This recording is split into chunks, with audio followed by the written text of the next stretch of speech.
Here's Lone, 15-footer, shot no good. Rebound by Lang, ahead to Moreland. She drives in, right-handed layup, too strong. Gets her own rebound, put back, falling backwards, makes the play. And a timeout quickly taken by Central. Just like that, a minute 45 in. 6-0, Bulldogs the early lead. And it is Scharf in the corner, back over to Keel. Right side, fires up the jump shot from three. Got it from the right wing. 5-point lead for the Warriors, and that's how the first half comes to an end.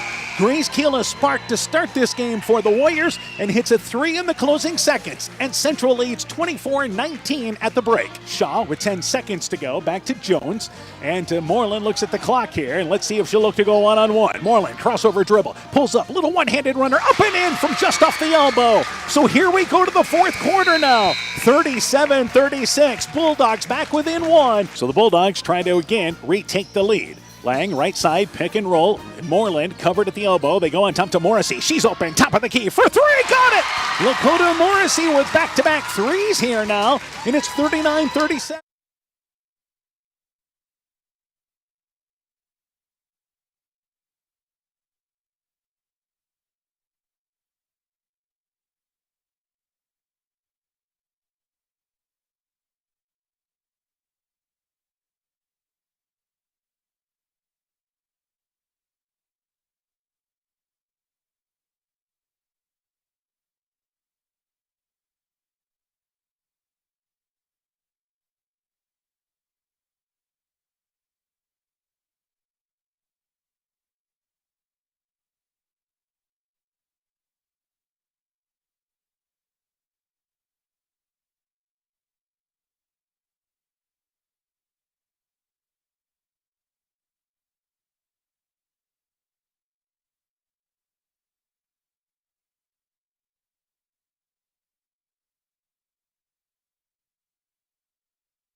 Here's Lone, 15-footer, shot no good. Rebound by Lang, ahead to Moreland. She drives in, right-handed layup, too strong. Gets her own rebound, put back, falling backwards, makes the play. And a timeout quickly taken by Central. Just like that, a minute 45 in, 6-0, Bulldogs the early lead. And it is Scharf in the corner, back over to Keel. Right side, fires up the jump shot from three. Got it from the right wing. 5-point lead for the Warriors, and that's how the first half comes to an end. Grace Keel is sparked to start this game for the Warriors and hits a three in the closing seconds. And Central leads 24-19 at the break. Shaw with 10 seconds to go, back to Jones. And Moreland looks at the clock here, and let's see if she'll look to go one-on-one. Moreland, crossover dribble, pulls up, little one-handed runner, up and in from just off the elbow. So here we go to the fourth quarter now. 37-36, Bulldogs back within one. So the Bulldogs try to again retake the lead. Lang, right side, pick and roll. Moreland covered at the elbow. They go on top to Morrissey. She's open, top of the key for three. Got it! Lakota Morrissey with back-to-back threes here now. And it's 39-37. She's hit the last two. Back offensively, Frieden left side for three. Got it! And the Warriors answer to go up by one. MFL Marmac will reset. And now falling down is Frieden. That leaves Moreland open, top of the key for three. Got it! And the Bulldogs lead by one at 49-48. Free throw, banks it long, it is no good. Frieden gets the rebound. Right side to Scharf, 3 seconds to go. She's got a chance inside the volleyball line. Banks it long off the back of the rim. And the game comes to an end. MFL Marmac is your Upper Iowa Conference champ. Another hard-fought game with MFL Marmac and Central. But it is the Bulldogs finding a way to get it done. They win by a final score of 52-49. And he works it over left side on top, knocked away by Stocker. It is stolen away. Here's another fast break opportunity. Stocker, an uncontested layup, scores it. And here's a timeout by Central. Great start for the Bulldog boys. 10-2. They're in the lead in the blink of an eye. McGreal knocked away by Powell. Powell picks his pocket. Here's a fast break behind the back dribble. Flips it on over to Parker, who uses the right hand, and Keel scores the right-handed layup. And that's how the first quarter comes to an end. And it's all MFL Marmac. 26-4. Bulldogs in the lead at the end of one. MFL Marmac set the tone. They raced out to a 26-4 first quarter lead. And they roll as MFL Marmac stays undefeated in the conference, handling Central by a final score of 71-31. The best high school basketball is on KCTN. It's a Tri-Rivers basketball special tonight on KCTN as Edgewood-Colesburg visits Starmont. First off, we have the girls' game. These teams met just 4 days ago, a game in which the Vikings pulled away to win. Here is the rematch tonight. For both these teams, it's the final game of the regular season. Both are hoping to enter the postseason on the upswing. One of these teams will accomplish that tonight. It's game 1 of 2 with Edgewood-Colesburg and Starmont. The Chalk Talk for the girls' game coming up next on KCTN FM 100. At Top Gun Collision Center, we see that the insurance companies want you to do all the work for them. They want you to download the app, take pictures, upload them, and you to accept the paltry check they think will repair your vehicle. No, no, no.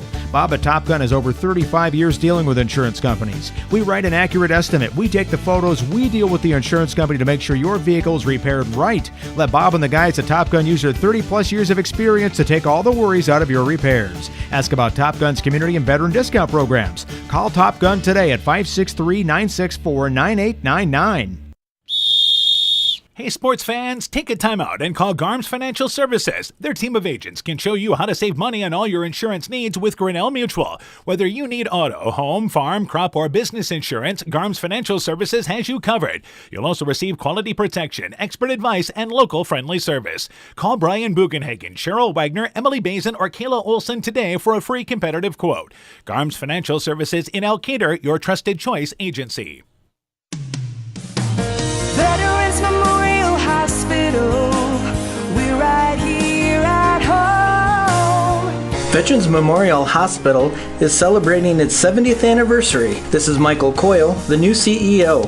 On October 1st, 1950, Veterans Memorial Hospital began serving this community, and 70 years later, we are still going strong. Through the billing has changed over the years, the exceptional, compassionate care has always remained. I am honored to be a part of this incredible team. We are withstanding the challenges and moving forward together. We'll be here, caring for you, right here at home, for another 70 years. Inspiring changes to a happier, healthier you is what we do at Clayton Drug. Your health affects every aspect of your life, and here at Clayton Drug, we are committed to helping you achieve the highest quality of life possible. We deliver a range of services with options to meet your individual needs. We are a full-service pharmacy offering services such as med packing, to your home or mail delivery, online prescription refill, and a prescription loyalty program. We also have personal and home healthcare items available. Clayton Drug connecting the communities of Elkader, Strawberry Point, and Sumner to service all in between. Take on what Mother Nature throws at you with a John Deere 1 Family or 3E Series tractor. With quick hitch capabilities, you can add rear or front snow blades, a snowblower, and a bundle of other attachments. Work better, faster, and more comfortably this year on a John Deere tractor. Come by your local dealer and see why nothing runs like a Deere. Visit Bodensteiner Implement at one of their 10 Northeast Iowa locations today or request a quote online at bodimp.com. Hi, this is Cody from Torkelson Motors in Elgin and Waukon. At Torkelson Motors, we believe that student involvement in activities is a great way to help grow our communities, and we are proud to help sponsor this game for your enjoyment. We've been serving Northeast Iowa since 1926 and appreciate the business that our customers have given us and the support they provide to our area schools and communities. So the next time you are in need of a new or used vehicle or a repair, stop into Torkelson Motors. We've been selling cars the old-fashioned way with a friendly smile and a handshake right here next door in Elgin and Waukon. Viking Stars Basketball is brought to you in part by Lloyd Kilchin Grain in Edgewood, Edgewood Building Center, James Rochford and Brandon Mather, agents for Community Insurance of Iowa in Edgewood, Ethan Kane Construction. If it don't drain, call Ethan Kane. T&K Cahoon, your Napa dealer in Monona, Growl Logs and Lumber in Elkader. Timber is a crop, harvest wisely. Dean Family Chiropractic in Claremont, Meyer Collision and Service Center in Guttenberg, TJ's Pizza in Monona and Claremont, and by Culligan Water Conditioning of Elkader. We begin the Chalk Talk for our girls game. We're joined by Edco girls basketball coach Steve Putz. Coach, your team now 7-13, 3-10 in the conference. Dropped a non-conference game to Central last night, 53-37. Tell me about that game. Yeah, last night's game, the girls came out with a lot of energy and effort right away. We started out on a 15-0 run on them in there and ended the first quarter ahead 17-5. The girls, couldn't ask for a better start on the game, but we ended up. One of my starters Claire Alvis got into foul trouble there in the second quarter, picked up her third foul, and then we ended up having to set her on the bench, and then it just seemed like it went downhill from there a little bit in that second quarter where we just couldn't execute things as well as we did in the first quarter, and we did go in with like a 3-point lead at the half yet, so we were okay there, but Elkader just stepped up their man-to-man defense in the second half, and we just kind of struggled to get things going again like we did in the first quarter. All right, so now you guys look to rebound tonight. Starting lineup for your team tonight. Yeah, we'll start at the guards will be Ella Alvis and Addie Kirby. At the forward spot would be Michaela Tyne and Claire Alvis, and at center would be Audrey Helmerks. Some of the kids off the bench for you then. Yeah, kids coming off the bench. Skylar Myers been coming off the bench all year and been really helpful for all the year. Reagan Steger will also come off the bench for me. And, yeah, that's pretty much. And then Campbell Kirby. All right, now, obviously you played Starmont on Monday night, so let's talk about that ball game. Yeah, that one, we came out a little bit slow defensively, what I wanted to do there in that first quarter. Starmont kind of hanging around that first quarter. I think we were ahead 14-10 after that first quarter, but once the girls settled in and kind of settled in our half-court defense, we just kind of clamped down on that and played better defense in the passing lanes and held them to just 14 points in the next three quarters there. And Addie Kirby that night had a great night shooting for us. She had 21 points to lead the scores. And, the team just did a nice job executing the offense and scoring points and playing good team defense. All right, busy stretch of games for you guys. Your seventh game here in 9 days. So let's talk about keys in the ball game for your team. Yeah, tonight would be like any night. If we can take care of the basketball, we're always in the games. If we can play our defense and just get to the shooters when we need to get to them and just rotate our defense and rebound the basketball. Tonight's going to be a big deal tonight, rebound the basketball. Starmont's, shooting percentage from the field on the year isn't the best in the league, so we have to make sure that, keep them off second chance points, because if we can do that, then we'll be all right tonight. All right, Coach. Good luck to you in the ball game. We look forward to talking to you later on tonight. Okay. Yep. Thank you, Dan. Edco girls basketball coach Steve Putz on his Viking team. Chalk Talk continues after this. At Almaquee Clayton Electric Cooperative, we provide more than energy. We also provide ideas to help keep you safe. Did you know light bulbs can reach 300 degrees Fahrenheit and are an often overlooked fire hazard? Overloaded outlets or faulty wires can also cause fires. Never run appliance or extension cords under rugs or furniture, as the cords can overheat and cause a fire. At Almaquee Clayton Electric Cooperative, we care about keeping you safe. That's the power of human connections. Almaquee Clayton Electric Cooperative, your touchstone energy cooperative. When making up a to-do list, don't forget to include servicing your car at Edie's AC Delco Service Center in Garnavillo. Your car should have the best care, and Edie's will make sure of it. Stop in or call 964-2186 to make an appointment. Tires worn out? Well, Edie's can replace them. Need a tow? Call Edie's at 964-2186. Kay, Lynn, and Todd invite you to stop by and fill your car's tank with fuel at Edie's AC Delco Service Center in Garnavillo. Edie's open 7 a.m. Mondays through Saturdays. Alpine Communications believes connected communities become thriving communities. We are the local telephone company that became a 21st century communications provider. Alpine provides internet, television, cellular security, and telephone too. We promise personal, timely, reliable service from people who live here. When you choose us, we all thrive. Connect with Alpine Communications today. Click alpinecom.net or call 563-245-4000. Hi, this is Justin Birdnow from Birdnow Chevrolet in Monona. I would like to thank all of our customers and local athletes for their business and support. Just like you, we like to have a winning edge over the competition. Stop in today to see how Birdnow Chevrolet in Monona makes you the winner. Visit us on our website, birdnow.com, and remember, you got to get to our place, Birdnow Chevrolet in Monona. You'll love the way we treat you. Elkader Tax and Bookkeeping are proud supporters of all of our local high school sports teams. We want to wish everyone the best of luck on their season. We are here for all of your tax, payroll, and bookkeeping needs. Give us a call at 563-245-2154. Again, that number is 563-245-2154. Thank you from Kurt, Steve, Carol, Josie, at Elkader Tax and Bookkeeping, located in downtown Elkader. Epic Wear. Get personalized clothing for your school, your team, family, friends, business, or any event. Epic Wear has a huge range of customizable apparel, trophies, and awards, and they offer free design help or design your own apparel at getepicwear.com. And you can even set up a free web store for your fundraiser. Make sure to check out the selection of Bulldog Spirit Wear and Iowa-themed items at the Monona location. Epic Wear, located in downtown Monona and Waukon. Call 563-539-2300 to place your order today.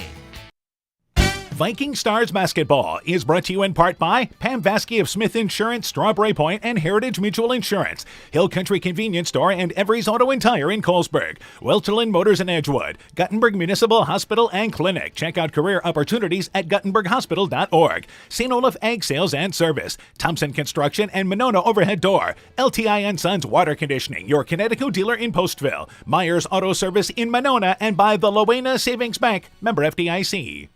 We continue the Chalk Talk for our girls game. We're joined by Starmont girls basketball coach Jerry Bentley. Coach, your team dropping that decision to Maquoketa Valley, your last ball game, 49-23. Tell me about that game.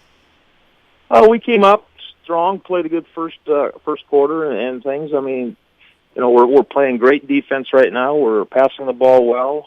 We're just still struggling to find the bottom of the basket. You know, if that happens, I think we're going to be a pretty tough out for anybody. All right, so certainly a good effort there, and it's certainly a better night for your team as well. So let's talk about starting lineup for your team tonight. I will start 4 of the 5 seniors. The 5th senior is a manager, so I'll have Mallory Vasky starting, along with Sydney Bumgartner, Kiara Stager, and Morgan Thomas. And again, a number of kids will contribute off the bench for you.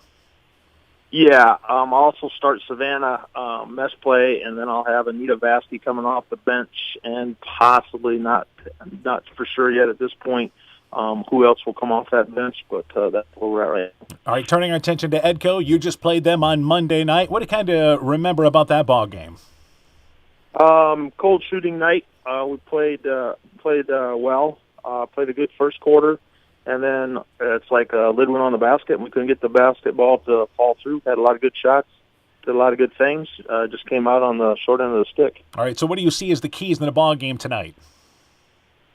Patience, good passing, and get some shots to fall, and we should be in the ballgame. All right, the big thing is, though, I think you like the effort your kids have shown this year. Yeah, for the most part, we're going to be competitive. We're going to give you, we're going to give you a good shot and go hard at you and see how things roll out. So I'm been real pleased. All right. For the most part, that's where we're at. All right, Coach. So certainly heading in the right direction. All right, thanks for your time. We look forward to talking to you later on tonight. Sounds good. Starmont girls basketball coach Jerry Bentley on the Stars program. Chalk Talk continues after this. Broadband is more important and versatile than ever, and you no longer need a home phone to utilize Neat's fiber broadband service. Freedom plans are now available to all subscribers on Neat's fiber network in and around Farmersburg, Luena, Monona, Postville, and St. Olaf. With speeds up to 250 meg, Neat's managed Wi-Fi is also included at no additional cost. Call today for more information on Neat's new Freedom plans and enjoy reliable, super-fast broadband internet service from Neat. Call us at 539-2122 today to discuss which Freedom plan is best for you. Neat, connecting you now. TNT Power Sports sells and services all makes and models of UTVs and ATVs. Not ready for a new ATV or UTV? TNT Power Sports has a nice selection of clean used units available. Contact Brian, Master Certified Technician, or Tracy for your next UTV or ATV purchase or to schedule service work to keep your UTV or ATV in top-notch condition for work or play. Call 563-245-1100 or stop in and visit with Brian or Tracy at TNT Power Sports, north of Elkader on Highway 13 today. Wilkie's in Elkader is Iowa's oldest family-owned grocery store. You'll find Wilkie's 2 blocks south of the Keystone Bridge in historic downtown Elkader. Stop in and enroll for a Wilkie's reward card and receive points every time you shop. Then log on to their website at wilkiesgrocery.com to view the weekly specials, check out your reward points, make out a shopping list, and more. Wilkie's in Elkader, open Monday through Saturday from 8 a.m. till 8 p.m. Looking for a checking account with no monthly requirements or service charge? People's State Bank's new redesigned People's Checking Account is just what you're looking for. The account includes free debit card, online and mobile banking, bill pay, and much more at no cost to you. You heard that right. No cost to you. We're your local community bank, ready to serve you. Stop into one of our 20 convenient locations to open a People's Checking Account. People's State Bank. Member FDIC. Winter high school sports season has begun. Dr. Mark Foey, Dr. Jessica Wilkie, Dr. Courtney Wicken, and the staff of Family Dentistry Associates in Monona encourage you to support your local high school basketball and wrestling teams. Family Dentistry Associates of Monona, 539-4651, where health-changing smiles are created.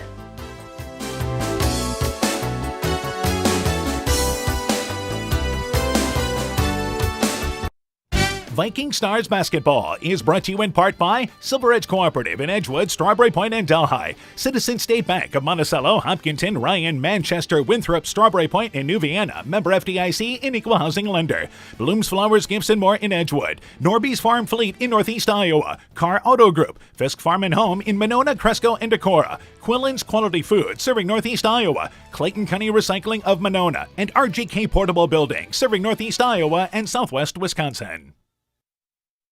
Good evening once again, everybody. How you doing? Dan Barons along with Coach Aaron Hammond. We welcome you to Starmont. I should say good afternoon, everybody. A late afternoon start here, and it's Ed Cohen Starmont tonight here on KCTN FM 100.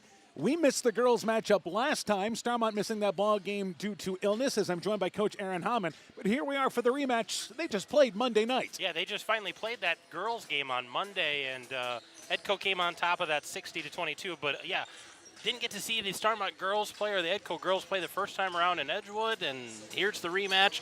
This is the 4th game this week for Edco, so a lot of ball been played, a lot of tired legs right now, and Starmont's looking to get some revenge after Monday night. Yeah, the good news is getting these games in, going to get a full schedule in before tournaments start next week. All right, so again, they played Monday night, and it was a 60-22 decision. It was Edco winning that ball game, and they did it with their defense once again. Yeah, they just kind of, set the tone with the defense, and they shot well and really turned the screws to the Starmont Stars and made things difficult for them. And I'm sure Coach Bentley did some retooling, some figuring out, and has a game plan for tonight. All right, so Edco comes in, the visiting team, and again, their record overall coming in 7-13. A team that won 2 games a season ago, but they have taken a step forward this year. For Starmont, they had an early win this year, but they've struggled. 1-19, they're 0-13 in the conference. They'd love nothing better than to get this W tonight, heading into the postseason next Saturday night when they play Southwind. The one thing Starmont has done, they've defended well. They've done a lot of things well. They've run the offense well. Turnovers have been a problem, and it's a team that has just struggled shooting. Yeah, if you look at some of the stats, you look at fouls, you look at steals, you look at turnovers, they match up really well with the Edco Vikings, but you look at that turnover margin. They turn it over about 23 times in a game. They rebound well. They just don't score. I mean, they just have some pieces that are in place. They just don't have it all yet, and they're still working on it. Coach Bentley's working on it with them, and they're going to be ready to play tonight. Don't get me wrong. They're outmatched a little bit. But this is a rivalry game, and there's always a wild card in a rivalry game. And you know, Coach Bentley's teams, they're going to be physical. I mean, they're going to make you work in the offensive end. Can they hang on to the basketball and not let this become a track meet? It's a team that probably wants to play this game, I would say, in the 30s. Again, they only shoot 19% from the field, 12% from the three-point line, so they have struggled offensively. And you don't expect them to score 50 or 60 points tonight, but can they generate more than they normally do? Can they get into the 30s and then hold Edco down in this ball game? Well, and I think that's going to have to be those mid-range shots. I don't know if they're going to be able to get inside. Helmerich for the Vikings does a nice job defending. I don't think they match up real well with her, but I think those mid-range shots, if they can get inside of Edco and get some mid-range, knock those down, I think if they can get to the free throw line, that's going to help them because they're going to knock down free throws and help keep them in a basketball game. For Edco, you want to be heading into the postseason on the upswing. Obviously, you had a ball game last night against a Central team that you raced out to a 15-0 lead and looked great to start the ball game, and then only scored 22 points the rest of the game and lost by 16. Yeah, it was a struggle there. That first quarter, they came out guns a-blazing and were just running up and down the court, and I think Central was a little shell-shocked. But, that whole – this is the third game. Now tonight's the fourth game of the week. Tired legs. I think that all kind of factored into what went on last night. And again, Edco will play East Buchanan in the opening round of the tournament, and that is a Thursday night game. So that is a tough team they face, a top 15 team that's only lost 4 times, twice to North Lynn and twice to Springville. And they have great defense and great guard play, and so that's a tough matchup for Edco. I think they're up for the challenge, but tonight they want to take care of business here with Starmont. It is also a team that they have seen twice this year, Edco and East Buchanan. They will see them for a third time next week. So the focus for Edco right now is on Starmont tonight, not overlooking the Stars to head into the next week of practice there on the upswing and feeling good about yourselves. Yeah, exactly. They want to get to a point where we're playing our best ball at the right time of year. East Buchanan is a tough draw, but I think they'll be refocused after they finish tonight. All right. It is, by the way, Parents' Night here tonight at Starmont. They'll do that in between the ball games. It's the last home game for the girls and boys together tonight. And I believe we're ready for the starting lineups here with game number 1 this afternoon. And let's go courtside now. Kathy Smith, the starting lineups here for our matchup with the Stars and Vikings. Girls and boys basketball, take it away courtside there. I believe we're ready to go. Good evening. Today the Starmont Stars would like to welcome the players, coaches, and fans of the Edco Vikings.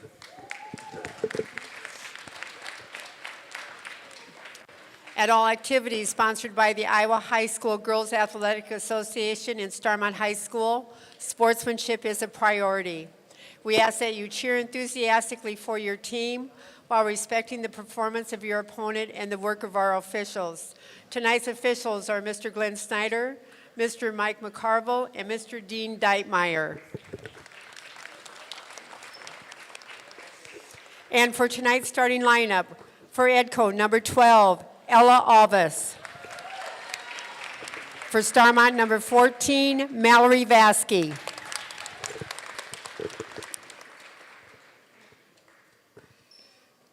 For Edco, number 20, Addie Kirby.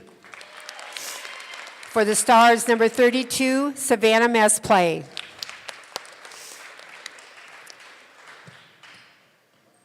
For the Vikings, number 22, Michaela Tyne. For the Stars, number 34, Morgan Thomas.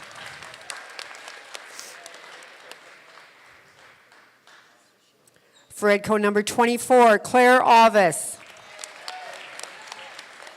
For Starmont, number 42, Kiara Stager. And for the Vikings, number 44, Audrey Helmrichs. And for Starmont, number 44, Sydney Baumgardner. Edco is coached by Steve Putz and Brooks Eagleseder. The Stars are coached by Jerry Bentley and Matt Vaz. Ladies and Thank you very much there, Kathy Smith with the starting lineups. Opening action with Edco and Starmont coming up next from KCTN Sports. We know that potential is greatly enhanced through hard work and dedication. At Viafield Cooperatives, we promise to provide innovative products and dependable service to help you meet and exceed your potential. From agronomy to energy, grain to feed, Viafield is excited to provide growing opportunities for both producers and consumers at 18 locations throughout northern Iowa and southern Minnesota. Want to learn more about Viafield? Go to viafield.com. Viafield is a proud supporter of our local student athletes.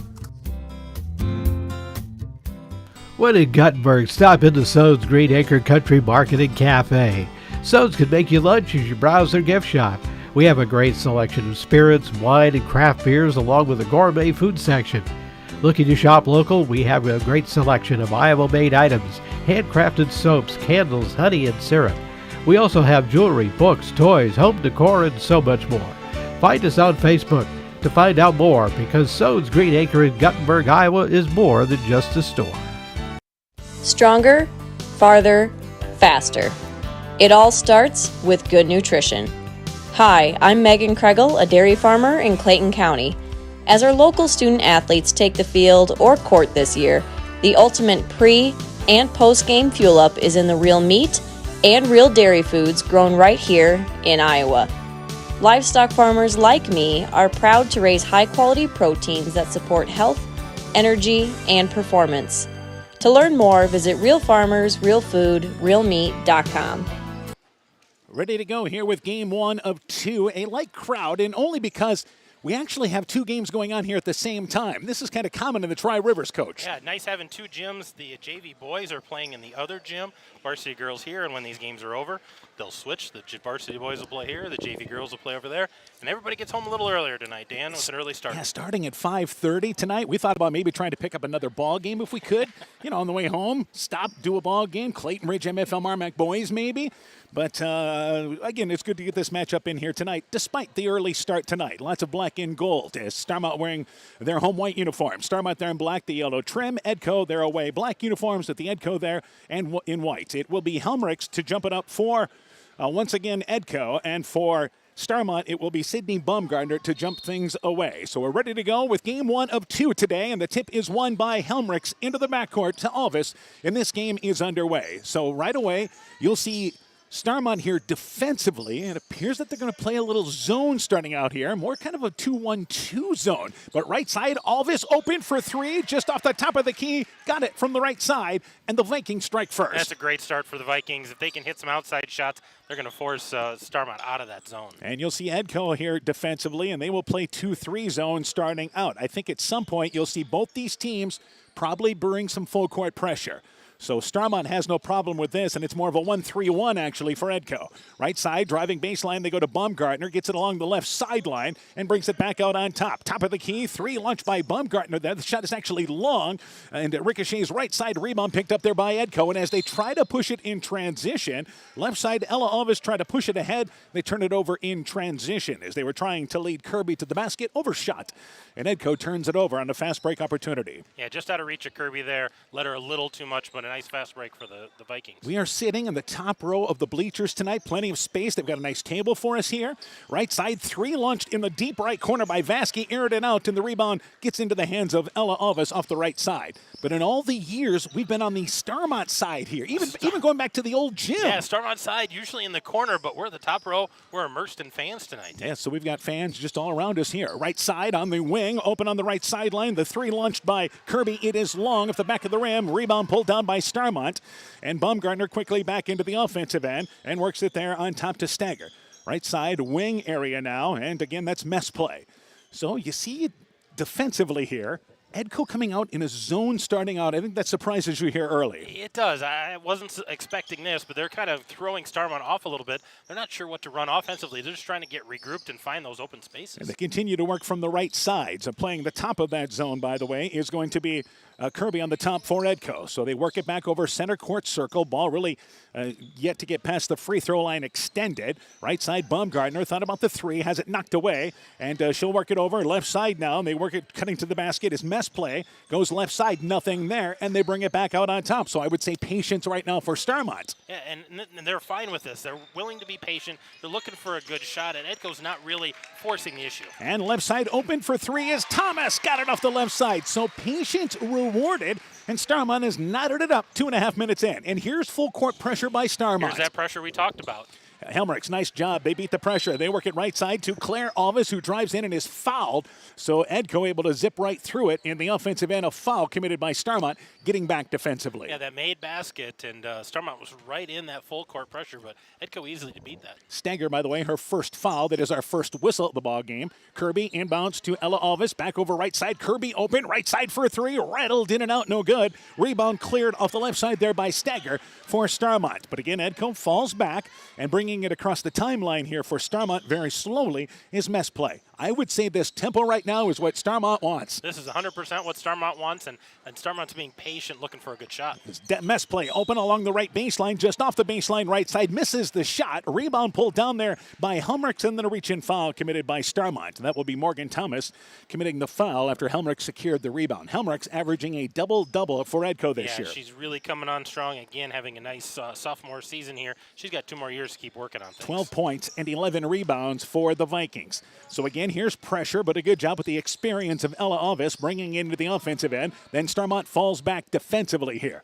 And they go baseline. Helmrichs on the block, reverses it right side to Kirby. Kirby drives in, stops at the right block, but good help defense there. Baumgartner blocked the shot. Rebound by Edco, saved underneath. They go on the wing there. The jump shot by Tyne on the left wing, no good. But again, the rebound saved by Edco. Back out on top to Kirby for three. That shot no good off the side of the rim. And now we've got a tie up underneath as Helmrichs tied up there, along with number 14, Vasky, and a couple of opportunities for Edco, but they come away empty. Yeah, missed opportunities, and Starmont did not rebound well on those shots. That's something I think they need to do well tonight, is keep Edco off the boards. One thing that Coach Bentley had talked about is they've got to be better on the boards in this ball game tonight. So left side, middle of the lane, jump shot open there, cutting through. The shot goes in and out by mess play. Rebound saved in the lane, though, and driving back in his mess play from the top as it was kept alive there by Thomas. But that running shot banks it long, no good. Helmrichs the rebound. They outlet it quickly in the offensive end, and ahead of the pack, right side, Claire Alvis. Sideline break, run to the right side. She lays it up and in halfway through the first quarter. Edco leads 5-3. And a tough lead pass there, but Alvis handles that well, gets it up off the glass, and she works really well around the backboard. Thomas trying to go baseline now to Stager. Stager deep left corner. He's going to bring it back out on top. Knocked away by Kirby, who actually runs in and then helps up. Number 34, Morgan Thomas, as she tried to intercept that in front of the Edco bench, and that is the first whistle against the Lady Vikings. Yeah, just trying to be aggressive there, trying to take away that return pass, and didn't quite get to the ball, all of it, made a little contact. I would say more of a 2-3 zone for Edco, but the difference is Kirby kind of just plays up top. More pressure. Right side, here's Baumgartner for three. It's off the back of the rim from just off the right wing, and the rebound pulled down there by Claire Alvis for Edco. Correction, Ella Alvis with the rebound. Top of the key. Starmont gets back defensively. Kirby's open right side, fires up the three. Got it from the right wing. So it's 8-3, Edco in the lead, and Kirby had a good shooting night last time these teams played. Last time they met, she had 6 3-pointers, so you would think Starmont's needing to know where she's at and prevent her having another night like that. Free throw area, Vasky on the right side has it knocked away, picks it up, goes baseline now. That is Stagger baseline, 15-footer off the back of the rim. Rebound kicks off the hands on the far side of Ella Alvis. Got a piece of it, could not haul it in. Goes out of bounds on the far sideline, and it stays down here with Starmont. Yeah, the Vikings almost playing like a 1-1-3, just a stagger on the top, really trying to force some ball pressure and take away those angles when that top girl is trying to start the offense. And they'll bring it again, right side with mess play. Mess play back to Thomas. And they work it over to Baumgartner. Kirby tried to go for the steal at the top of the key, but came up empty. Left side baseline now. Mess play, 15-footer. Left side, it is good. So ball movement by Starmont. And a good start for them offensively. 8-5 now our score.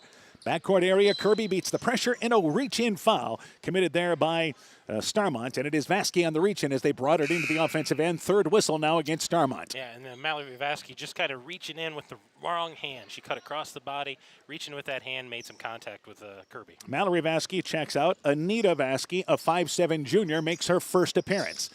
And it is Ella Alvis right side to Kirby looking for Baumgartner. Double teamed in the lane actually for Helmrich. Baumgartner along with Vasky converging down low, and they're going to call foul. And this is a pushing foul there as they came to double team Helmrich. Yeah, that foul was on Steger. She was the first girl there and made some contact. There was a double coming from that backside on Helmrich. Inbounds, Kirby open right side for three. Got it from the deep right corner. So on the inbound, she just rolled to the right corner. 6-point lead for Edco. And nobody picked her up. She was wide open in the corner.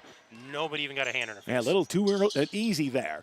Baumgartner in the offensive end, and it goes free throw line area, and knocking it away is Ella Alvis as Thomas at the left elbow got the pass, but Ella Alvis just a half a step late reaching in and commits the foul. Yeah, and again, coming across the body, and both those last two fouls, the girls coming with the wrong hand. They're taking that inside hand instead of that cross hand. Stagger checks out. Back in there, by the way, is Mallory Vasky, and she'll take it underneath the basket. They get it center court circle to Baumgartner, who leads Starmont offensively, about 8 points a ball game.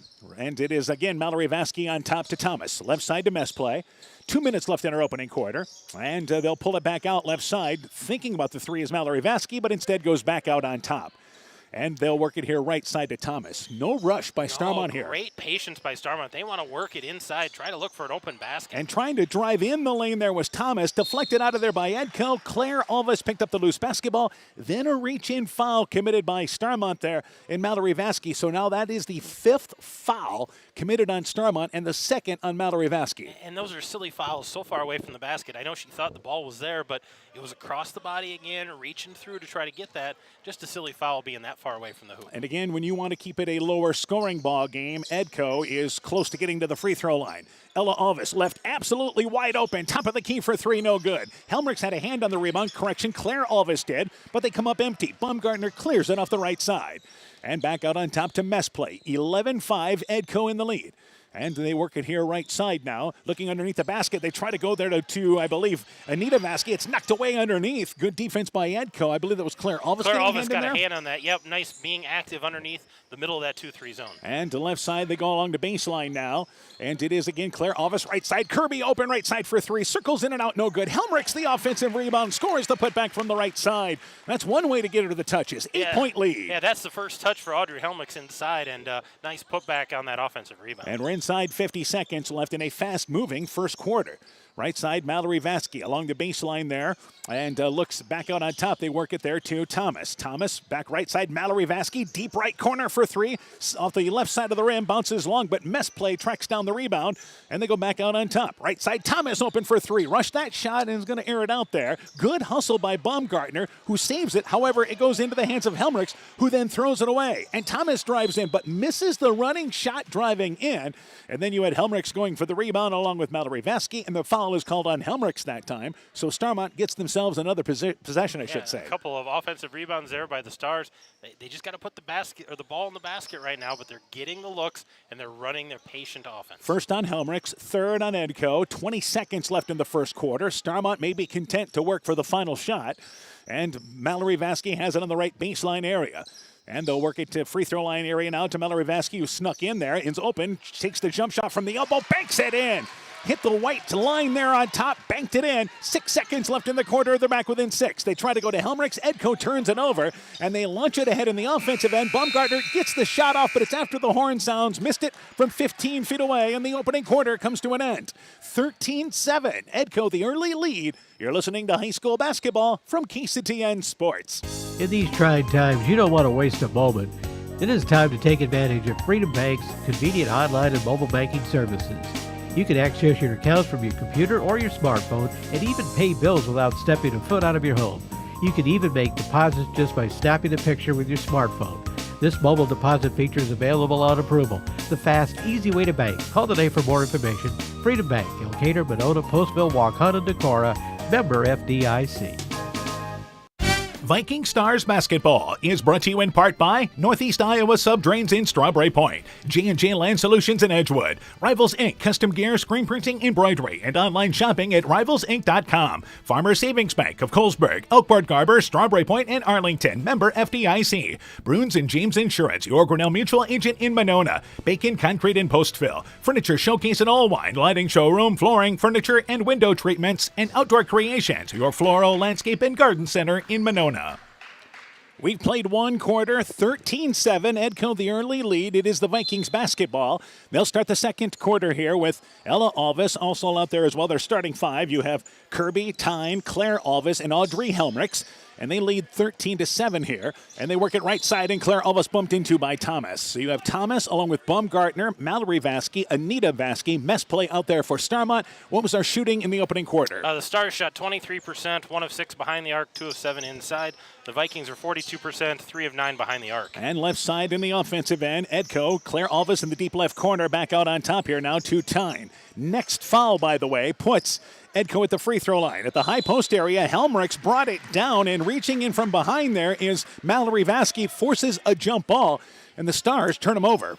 Yeah, nice job identifying Helmrichs there. She is a threat. You know, she gets in that lane, and they just kind of collapsed, double-teamed on her, and grabbed the ball when she brought it down. Edco continues 2-3 zone, and right side offensively now to Baumgartner. So a 6-point lead as we start the second quarter.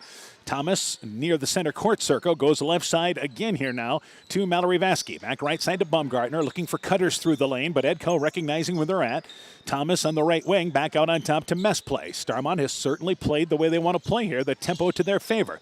Left side to Baumgartner. Baumgartner on the left wing, hands it back there to Mallory Vasky. And Vasky will work it back left side, takes a 17-foot jump shot, and Helmrichs comes out and blocks the shot. Then reach-in foul committed by Starmont. And here's the problem now. That's another foul committed, and again, 70 feet away from the basket. The third foul on Mallory Vasky, and Edco's going to go to the free throw line. And that's a frustration foul. You know, she got blocked.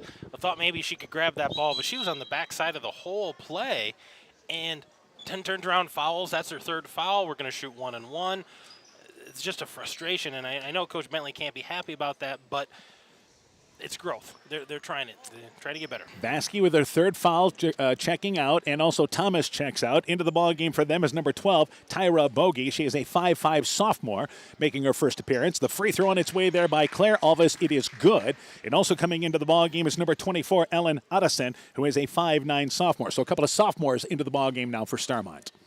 And the second free throw on its way there by Claire Alvis. It is good, so it's 15-7. Now, how much can Edco take advantage of this foul situation? Yeah, you know, now every time you get a foul, you're going to go to the free throw line, and I would think they look to attack, look to get the ball inside to Helmrichs and try to establish something. Right side to Baumgartner, and Baumgartner near the volleyball line works it towards the right corner area, and that is Anita Vasky in the deep right corner. Wants to drive baseline, takes a tough contested shot just off the side of the rim there. How she got that shot on the backboard, I'll never know, but the rebound pulled down there by the Vikings. And here is in the offensive end, Addie Kirby drives in, knocked out of there by Anita Vasky, stripped her on the way up, and the loose ball picked up by Starmont. Yeah, nice stop there by the Stars. Kind of got sealed off by Claire Alvis. Baumgartner, right side for three, grazes the side of the rim short. Claire Alvis gets the rebound. So there's a quick shot, which Starmont did not want to do. And here is Edco quickly pushing it. Claire Alvis open at the free throw line. 15-footer, heels off the back of the rim, and the rebound pulled down by Addie Kirby. In the lane to Helmrichs. Double teamed in the block, now triple teamed, somehow gets it out of there. And goes left side, Ella Alvis open left corner for three. Got it from the left side. 18-7, Edco leads by 11, 6 minutes left in the half. And you can feel that pace starting to pick up. Edco wants to push it a little bit. I'll be surprised if they don't come out and get a little more aggressive on defense, try to force the issue. Bogie back out on top. It's tipped into the backcourt by Kirby, but it's tracked back down by Baumgartner. Baumgartner to Mess play. And they go in the corner now to Anita Vasky. Vasky in the right corner. Edco maybe looking to do a little trap out of that, but they get the ball out of there. Baumgartner drives in, pulls up from the elbow, banks it up and in. Nice job there by Baumgartner. After Alvis vacated that area, Baumgartner stepped right in on the right side. Stepped right into that seam, right between the three on the bottom, and nice bank shot finished by Baumgartner. 18-9, Edco in the lead. Ella Alvis, left side. That's Tyne actually in the left wing. Back out on top here. And one thing about this is they're having to work offensively. Right side, Kirby's open. Right side launches it to three. Got it from the right wing. So they started inside at the high post, then worked it right side. And, you know, their leading scorer is Audrey Helmrichs. She's got 2 points so far and only had a couple of touches. She's drawing so much attention. That outside's wide open. And Alvis and Kirby also average in double figures for Edco. That's been their three consistent scores. Starmont tries to go on top. The ball deflected into the backcourt there as they tried to work it back out on top. Goes off the hands of Bogie into the backcourt. And Coach Bentley wants a timeout here for Starmont. 21-9. Edco maybe starting to pull away. Quick timeout by the Stars. Let's take this break. This is Chris Holbert, General Manager of Hall Roberts Son Incorporated in Postville. we would like to wish the area student athletes both a safe and successful sports season. We have been a community-based company since 1864, servicing and supporting the area ag industry with products necessary for daily success. We look forward to continuing to serve and support both the ag industry and high school athletes in our surrounding communities. Thank you and good luck from the families at Hall Roberts Son. So 4:46 to go here in our first half, 21-9. You see Edco getting the pace going a little bit more with possession and a good timeout taken by Starmont. Yeah, Starmont just trying to regroup here. It looks like they're going to sit in about a 1-3-1. A lot of attention to those posts when that ball goes inside. And left side, they hand it off to Alvis. Drives it, hands it on over right side to number 14, Reagan Stager, who just came in, who feeds it back to Claire Alvis. Hits a little 8-foot jump shot just off the right side there outside the lane. And the Vikings lead by 14. Yeah, about a 10-footer there. Nice little jump shot for Claire Alvis. Knocks it down with confidence. And they go into the free throw line area, and the ball knocked away by Ella Alvis. Baumgartner had it knocked away, but she saves it, goes back left side, and then deflected off the hands there of Helmrichs, who jumped the passing lane. They were trying to work it left side there to Vasky. So Starmont does maintain possession. Yeah, saves possession there, but nice defense by the Vikings. Edco's been kind of sitting back in this zone, but you see them getting a little anxious here, maybe stepping up the pressure a bit. And back out on top here is Starmont with Bogey. Back right side, halfway through the second quarter. 14-point lead right now for Edco. And good patience here as Bogey goes to the free throw line, but stripped out of there as Otteson caught it, stripped out of there by Edco. Quickly offensively, Ella Alvis drives in, misses the driving left-handed layup. Rebound kicked out of there into the hands of Kirby. Kirby back to Helmrichs, right side to Alvis. Open right wing, fires up the three, rattled in and out, no good. But the rebound tracked down, picked up by Kirby on the left wing. In the lane, Helmrichs able to seal her girl, then a reach-in foul by Otteson, and Helmrichs to the free throw line for two. So an open three, Vikings maintained possession, then actually got the ball to Helmrichs in good offensive position. Yeah, nice rebound there by Addie Kirby to save that possession, and then that bounce pass into Helmrichs, and Helmrichs was all tangled up inside, but they're calling this on the floor, so we've got a 1-and-1 for Helmrichs. Got to make the first one to get the second one. Eighth foul committed on Starmont. Free throw by Helmrichs. It is short, but Claire Alvis outjumps everybody, getting the rebound. She was on the right block, banks it up and in. They lead by 16. And Claire Alvis plays so much taller than she is. She's built for a guard, but plays so strong in the post, and a nice leap there by her. This is a 12-2 run, and here is Kirby knocking the ball away into the hands of Ella Alvis. Right back to Kirby. She drives in, but misses the runner. Good job getting back defensively. Bogey help alter that shot. And Edco, a rare fast break opportunity in this game. They come up empty. And Edco, defensively here, has the ball knocked away. Starmont trying to go in the right corner. Knocked out of bounds there by Reagan Stager, and it stays down here with Starmont. Yeah, nice fast break. Just not able to finish that, but I think they're trying to put a little more pressure, get a few more of those run-outs, try to put this thing a little farther away before halftime. We approach the 3-minute mark here in our second quarter.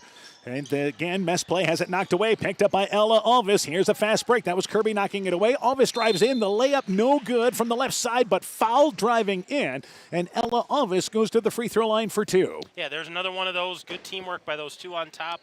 Addie Kirby and Ella Alvis working hard on the top of the 2-3 and get that steal, get that run out, and Alvis goes up strong. Just couldn't quite finish it, but she's rewarded with a couple of free throws. And again, the 9th team foul, but this is 2. She was fouled in the act of shooting. Free throw, it is no good. She'll get another opportunity.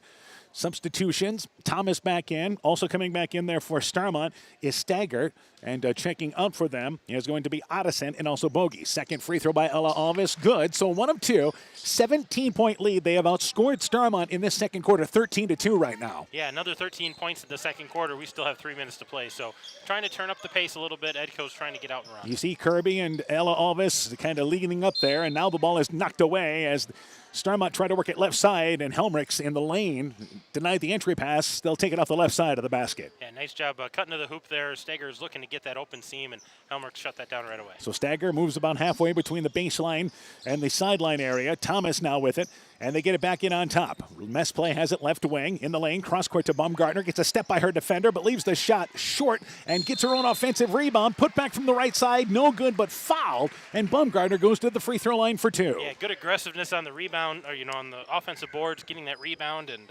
Baumgartner's rewarded there with the putback. Didn't get the basket, going to get a couple of free throws. And Baumgartner, again, averages 8 points a ball game, about 6 rebounds a ball game. Been aggressive there. The second foul on Helmrichs. Free throw is good, and it's now 26-10 with 2.5 to go here in our second quarter. A big couple of minutes here for Starmont to hang in. This is a huge, a push here for Starmont. Try to cut into the lead, maybe get it down to single digits before halftime. Second free throw there is good, so Baumgartner makes them both, and it's 26-11. Here's Edco back offensively. They beat the pressure. El Alvis drives in, pulls up 8-footer inside the lane, nails it. Didn't have the numbers there as far as trying to get it down to Helmrichs, but drives right in, and a nice stop and pop shot. And Helmrichs did a nice job of kind of sealing off her girl and keeping that lane open. High post area, that is Anita Vasquez goes right side. Jump shot taken by Thomas on the right wing, no good. Rebound tracked down in the far right corner there by Ella Alvis, so one and done for Starmont. Kirby, right side, absolutely wide open, fires up the three, leaves it long off the left side of the rim, and the rebound pulled down there by Starmont. And with the rebound there off the left side was number 34 in Thomas. 2 minutes to go in the half. Messplay drives in, line drive shot there from the left elbow, almost banked it in, but too strong. Rebound picked up there by the Vikings. Yeah, good shot, just too strong, came off the front of that rim a little bit. Alvis, center court circle with 1:45 to go. And you see now in the lane looking for Helmrichs. Gets it on the right block, muscles it up and in. So able to boost up Helmrichs, and that was a set play run that time. That was a set play. Helmrichs had her girl sealed, and nice lob pass over the top by Kirby to lead her to the basket. And we're down to 90 seconds left in the half and a 19-point lead for Edco. Baumgartner right side, pulls inside the lane, 15-footer, leaves it short. Trying to keep the rebound alive was Anita Vasquez, goes off her hands off the right side, and it goes back there too. Edco. Substitution, Helmrich will check out. Into the ball game is number 22, Michaela Tyne, who started this ball game. She will be back in, and this is for Edco now. You have basically Claire Alvis as your post player here, and also helping out there as well, number 14, Reagan Stagger. Left side, Tyne, back out on top to Alvis. Right side, Vasquez, wide open again, just off the top of the key. Got it! So Vasquez hits another three. They lead by 22. Kirby, Kirby hits another three. Yeah, wide open there on the wing, and nobody's putting a hand in her face. By the way, the number 24, Starmont. Is Vasquez. 20 on both sides. So Kirby with another three-pointer. Elbow area, it is left side, Messplay, left wing, fires up the three. Grazes the front of the rim, it is short, but the rebound trickles back to Messplay. She pulls in from the free throw line, 15-footer off the back of the rim, and a nice job clearing the rebound underneath by Edco. And with the rebound there was Stagger. So 40 seconds left here in the second quarter. And Edco has only given up 4 points this quarter, but the important part is they've scored 20. And you have Tyne left side, Ella Alvis. Wide open, a step behind the arc, takes the three. Off the side of the rim, no good. Kirby gets the rebound and goes over to Claire Alvis. She's open on the wing, 15-footer, it is good. A wide open set shot, I should say, and it's gotten away here. Yeah, that 15-footer is deadly for Claire Alvis, and the Vikings are really pulling away here to end this first half. And we're down to 10 seconds left in the half. Suddenly a 24-point lead. Baumgartner, left side, Stagger on the wing. 15-footer hits the side of the rim, then rolls to the right. Offensive rebound pulled down there by Starmont. They missed the putback. Thomas does. The rebound pulled down there by Starmont, but they do not get a shot off. And the first half comes to an end. Edco outscoring Starmont 22-4 in the second quarter. They lead 35-11 at the half. When we return, first half stats and more, you're listening to high school basketball from KCTN Sports. Your hometown dealer, no matter where your hometown may be. Hi, it's Forrest Brown with the Browns family of dealerships. We get people driving to our dealerships from many different towns, counties, even states to make Browns their hometown dealer. We have 4 convenient locations in Guttenberg, Elkader, West Branch, and Victory Ford in Dyersville. Check us out online at 4browns.com. Hey sports fans, take a time out and call Garms Financial Services. Their team of agents can show you how to save money on all your insurance needs with Grinnell Mutual. Whether you need auto, home, farm, crop, or business insurance, Garms Financial Services has you covered. You'll also receive quality protection, expert advice, and local friendly service. Call Brian Bugenhagen, Cheryl Wagner, Emily Bazin, or Kayla Olson today for a free competitive quote. Garms Financial Services in Elkader, your trusted choice agency. At Top Gun Collision Center, we know that cars are complicated, but all they don't do is cook dinner and do your dishes. At Top Gun, we strive to keep up with all the complexities of new vehicles. We have all the scan tools and certified technicians to guarantee the repair is done right. Not only will it look like new and perform like new, ask Bob about his community and veteran discount programs. Whether it's a 30-point buck or just your neighbor's cat, you'll save money at Top Gun. If it's that 30-point buck, you may get your whole deductible paid. Call Top Gun for details and schedule your repairs today. 563-964-9899. That's 563-964-9899. Veterans Memorial Hospital, we're right here at home. This is Cindy Barnes in housekeeping. I decided to change my career just a year ago from taking care of people with special needs to taking care of others by cleaning their rooms when they are sick. I love the patient contact I get to experience. VMH has a great benefits and everyone is so friendly, which makes me happy to work here. Viking Stars Basketball is brought to you in part by Lloyd Kilchin Grain in Edgewood, Edgewood Building Center, James Rochford and Brandon Mather, agents for Community Insurance of Iowa in Edgewood, Ethan Kane Construction. If it don't drain, call Ethan Kane. T&K Cahoon, your Napa dealer in Monona, Growl Logs and Lumber in Elkader, Timber is a Crop, Harvest wisely, Dean Family Chiropractic in Claremont, Meyer Collision and Service Center in Guttenberg, TJ's Pizza in Monona and Claremont, and by Culligan Water Conditioning of Elkader. Welcome back again to Starmont. 35-11, 24-point lead for Edco in this ball game. Again, at the end of one, it was 13-7, but they got going in the second quarter, outscoring them 22-4 in the second quarter. We're joined again by Coach Aaron Hammond. Let's go through the individual totals, and let's start with Edco. The Vikings are led by Addie Kirby with 12, 10 points for Claire Alvis, 9 points for Ella Alvis, 4 points for Audrey Helmerks, 35 points in that first half. They shot 48%. They were 40% behind the arc, 58% from the field, and 60% from the free throw line. Starmont's game plan was to take the inside away, and for the most part they've done that, making Edco be a perimeter team. But the outside looks that Edco is getting, they are hitting those open looks. I mean, they're open looks. They're wide open. There's no hand in the face. There's nobody closing out, and they're knocking down shots. All right, let's go to the totals now here for Starmont. For Starmont, they're led by Sydney Baumgartner with 4, 3 points for Morgan Thomas, 2 points for Mallory Vasky, 2 points for Savannah Mesplay, 11 points for the Stars, 16%, which is not that far off from how they shoot normally. They were 1 of 8 behind the three-point line, 2 of 2 from the free throw line. I think the positive for both of these teams, 5 turnovers for the Stars, 4 turnovers for Edco. So they've been playing it very, very well, and I think the pace really favors the Stars. Edco's knocking down shots. Right, and that's the difference. I mean, they're hitting the open looks, and Starmont, which has struggled shooting, and that's what we see here. You know, even though they're getting some open looks there, maybe rushed a little bit, whereas Edco's able to take theirs in stride. Yeah, I think Edco is catching the ball in rhythm and shooting in rhythm, and I think that's huge for them, whereas the Stars, you know, it's a really slow offense, and that's fine. They're being patient. They're looking for open shots, but when they finally have that opening, it's a rush shot. You ask Coach Bentley, if you would have told him, you know, you have 5 turnovers at the half, he probably figures we're in the ball game. It's 20-20 or 20-18. We're right in there. Yeah. But that's not the case. It's 35-11. Edco in the lead here at the half. We'll take a break. When we return, we'll talk about our boys' game coming up a little bit later on. No scores to pass along. We are the early show tonight. We're the matinee affair. 35-11. Edco leads at the half. Back with more high school basketball after this. Inspiring changes to a happier, healthier you is what we do at Clayton Drug. Your health affects every aspect of your life, and here at Clayton Drug, we are committed to helping you achieve the highest quality of life possible. We deliver a range of services with options to meet your individual needs. We are a full-service pharmacy offering services such as med packing, to your home or mail delivery, online prescription refill, and a prescription loyalty program. We also have personal and home healthcare items available.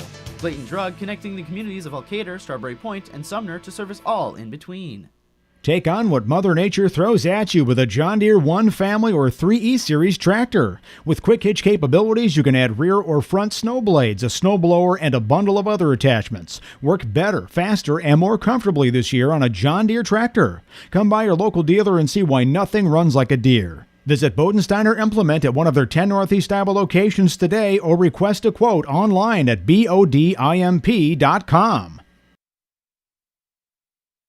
Hi, this is Cody from Torkelson Motors in Elgin and Waukon. At Torkelson Motors, we believe that student involvement in activities is a great way to help grow our communities, and we are proud to help sponsor this game for your enjoyment. We've been serving Northeast Iowa since 1926 and appreciate the business that our customers have given us and the support they provide to our area schools and communities. So the next time you are in need of a new or used vehicle or a repair, stop into Torkelson Motors. We've been selling cars the old-fashioned way with a friendly smile and a handshake right here next door in Elgin and Waukon.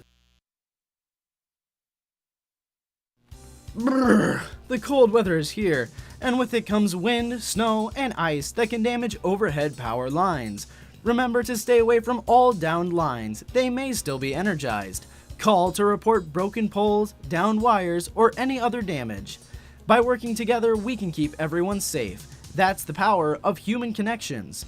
Almaquee Clayton Electric Cooperative, your Touchstone Energy Cooperative. When making up a to-do list, don't forget to include servicing your car at Edie's AC Delco Service Center in Garnavillo. Your car should have the best care, and Edie's will make sure of it. Stop in or call 964-2186 to make an appointment. Tires worn out? Well, Edie's can replace them. Need a tow? Call Edie's at 964-2186. Kay, Lynn, and Todd invite you to stop by and fill your car's tank with fuel at Edie's AC Delco Service Center in Garnavillo. Edie's open 7 a.m. Mondays through Saturdays. Viking Stars Basketball is brought to you in part by Pam Vasky of Smith Insurance, Strawberry Point, and Heritage Mutual Insurance, Hill Country Convenience Store, and Every's Auto and Tire in Colesburg, Welterland Motors in Edgewood, Guttenberg Municipal Hospital and Clinic. Check out career opportunities at guttenberghospital.org. St. Olaf Ag Sales and Service, Thompson Construction, and Monona Overhead Door, LTI & Sons Water Conditioning, your Connecticut dealer in Postville, Myers Auto Service in Monona, and by the Lowena Savings Bank, member FDIC. Welcome back to, once again, Starmont. Our score, 35-11 here at the half. Our boys game coming up a little bit later on tonight. The Edco boys, they're heavily favored in that ball game, but they know that they're the number one seed in their district. They also know schedule-wise here, they've got East Buchanan coming up, or correction, Maquoketa Valley coming up. They're going to be heavily favored there. Their first-round tournament game will be the winner of Central and Starmont, by the way. So they'll be heavily favored in that ball game as well. Take care of yourselves. Focus on what's ahead of you tonight in this ball game. Take care of business. Well, and I think if they do what they do well, you know, they play pressure defense, they get out, they score. If they take care of that business and play their ball game and not play, play a different game or try to slow things down or do anything differently, I think they'll be fine. But if they, start playing games and goofing around and whatever, it could get interesting. If you're going to make a tournament run, you want to be playing your best basketball of the year, no matter the opponent. All right, for Starmont tonight. Hey, they scored 44 points against Maquoketa Valley the other night. That's a positive. It's a team that's very, very young. They know they still have East Buchanan coming up. They also have Central in the first round of the tournament. Even though they're winless, I think they are more concerned about themselves as well. I think so. They're looking to continue to grow, to continue to get better, but I think they look at some of these games that are coming up as, hey, this is a chance for us to compete and get, maybe a win or maybe at least be competitive and get that growth, get some of that success for those guys and confidence in the future. Again, the boys' tournament pairings came out today. The girls' tournament pairings came out yesterday. Starmont girls know they're going to South Win in their first-round matchup. That'll be next Saturday night. The Edco girls go to East Buchanan in Class 1A. Starmont's in 2A, but Edco goes to East Buchanan on Thursday night. We'll start Thursday night as well, but in Elkader, as we'll have Central and Trapola playing that first-round matchup. But we still have a boys' game on Tuesday night with MFL Merrimack and North Fayette Valley to close the regular season. Boys' game, the stagger between the girls and the boys, so a boys' game to finish out the year on Tuesday. Depending on what happens in the MFL Merrimack Clayton Ridge boys' game tonight, that could decide the Upper Iowa Conference title on Tuesday night. All right, so the Vikings lead here by 24. Starmont, by the way, did not go to the locker room at the half. No, they gathered at their bench and discussed things here, and they're ready to go. They're raring to go, and the officials are like, let's play some ball. Let's put the ball into play here to start the second half. By the way, the spaghetti supper is still continuing here at Starmont. We've been asked to pass that along. Yeah, the junior class having a post-prom spaghetti supper, so anybody who's out here listening to us, you can go get some spaghetti tonight, too. It is Edco's basketball to start this second half. It'll be Alvis. That's Ella Alvis, also Claire Alvis. They'll start the second half with Tyne, Kirby, and also out there is Helmricks. And left side, they work things offensively, and it appears here we're seeing a box-in-one on Kirby. Left area to Claire Alvis. On top to Ella Alvis. Right side, Tyne. Thought about the three. Ella Alvis now has it. Drives in the lane. Pulls up. 15-footer. Banks it long. Helmricks the offensive rebound. Scores the putback from the left side. So a switch defensively for Starmont. Yeah, and much better job closing out already. Had a couple of opportunities there. Edco was spotting up for threes, and Starmont closed out quick, hand in the face. forced the ball inside. So for Starmont to start the second half, you will have mess play out there along with Stagger in the lane there. Mallory Vasky has 3 fouls, starts the second half. Thomas open right side for 3, got it from the right wing. Thomas and Baumgartner, the remaining starters out there for Starmont.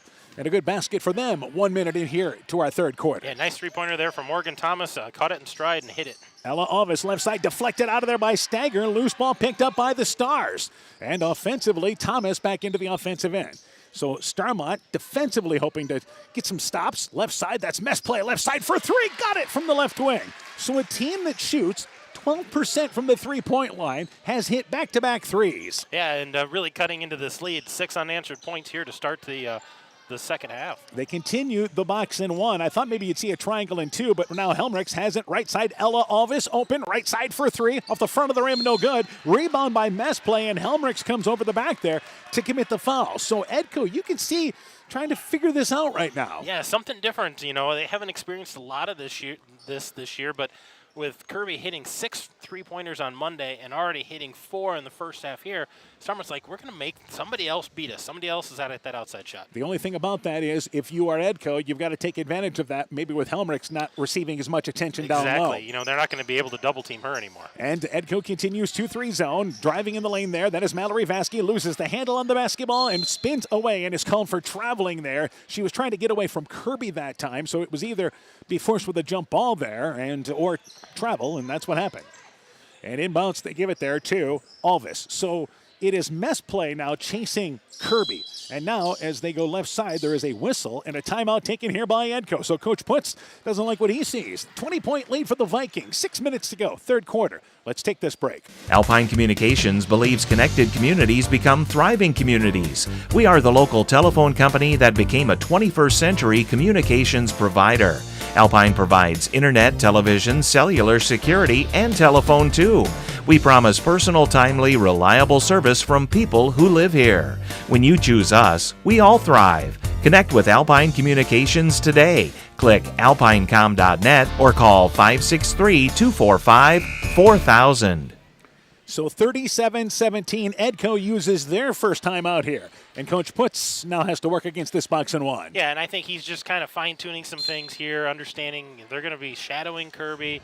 How do we get her the ball, or what do we run for offense to, account for that? And offensively here, they look to set things up. Kirby on top has it deflected out of there by Baumgartner, who actually stole it away from Tyne. Baumgartner drives in and scores the layup.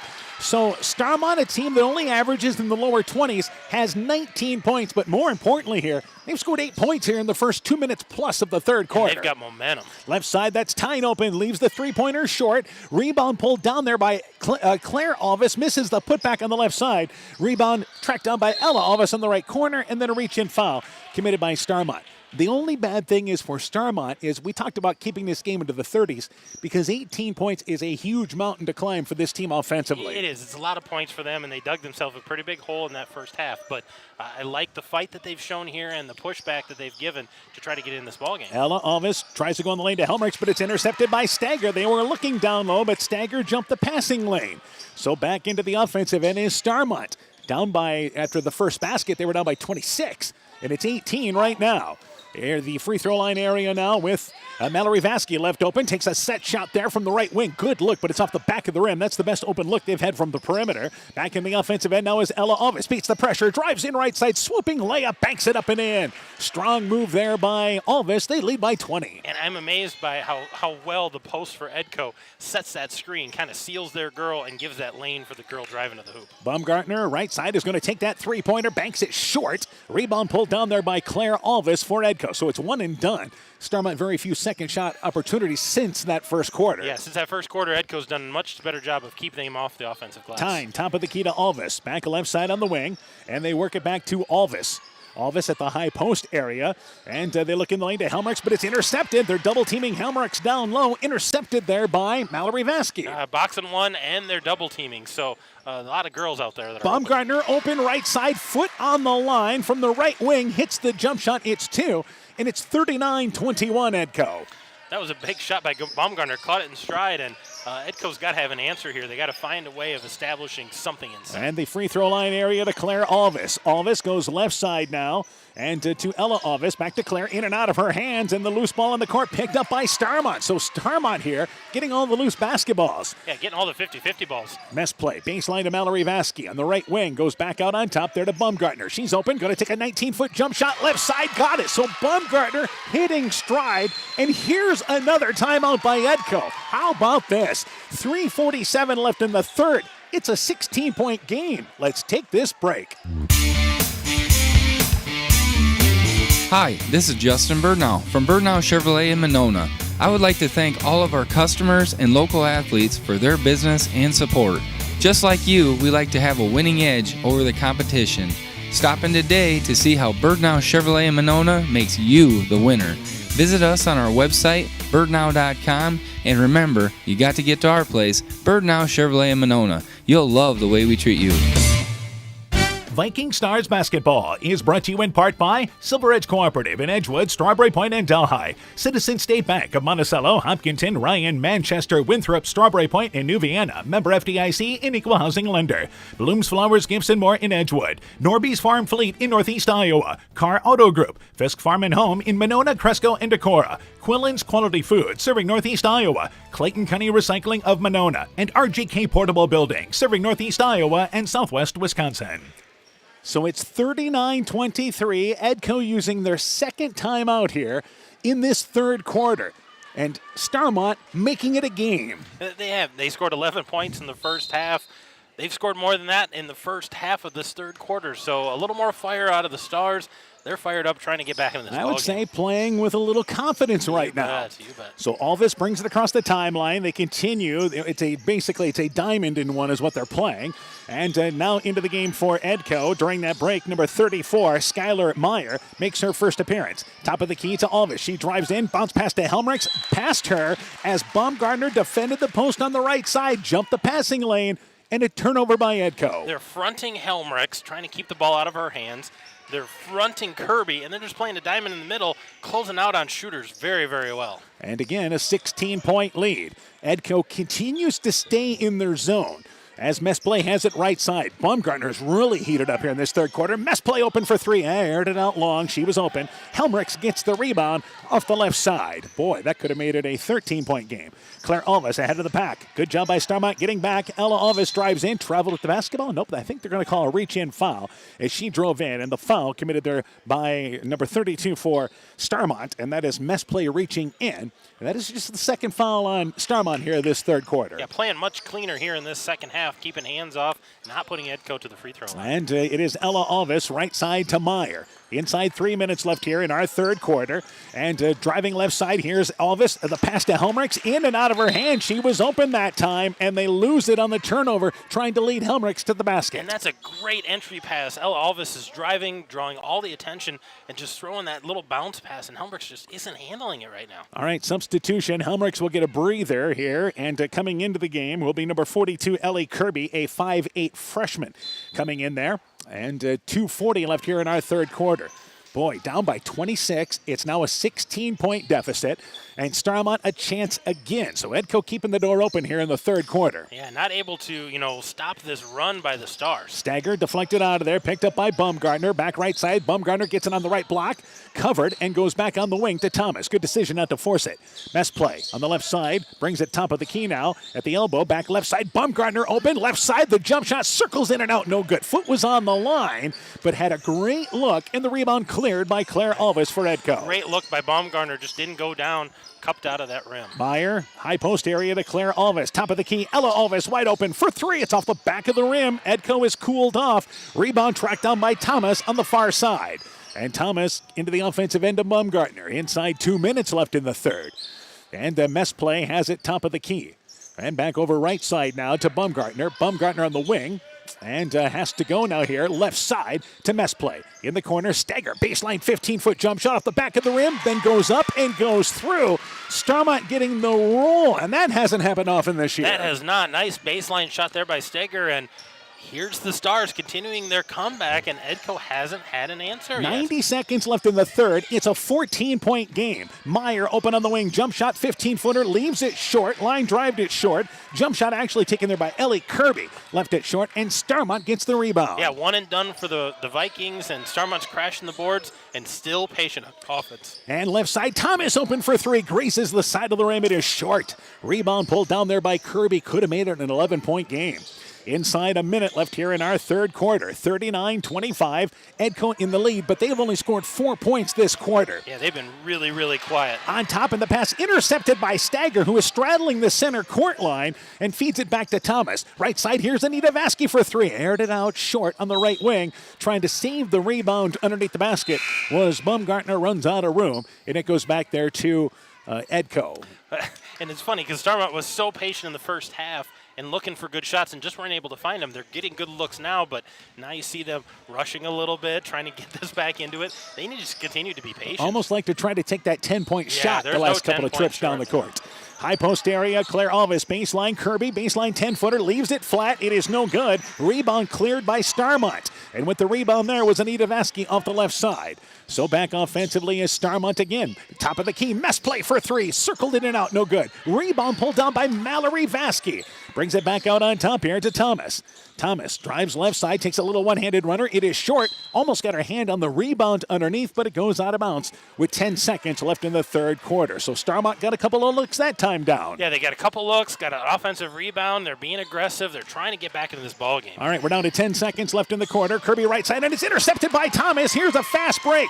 Thomas drives in. The left-handed layup misses it. Mess played the rebound. Her putback from the right side. It is no good, and that's how the quarter comes to an end.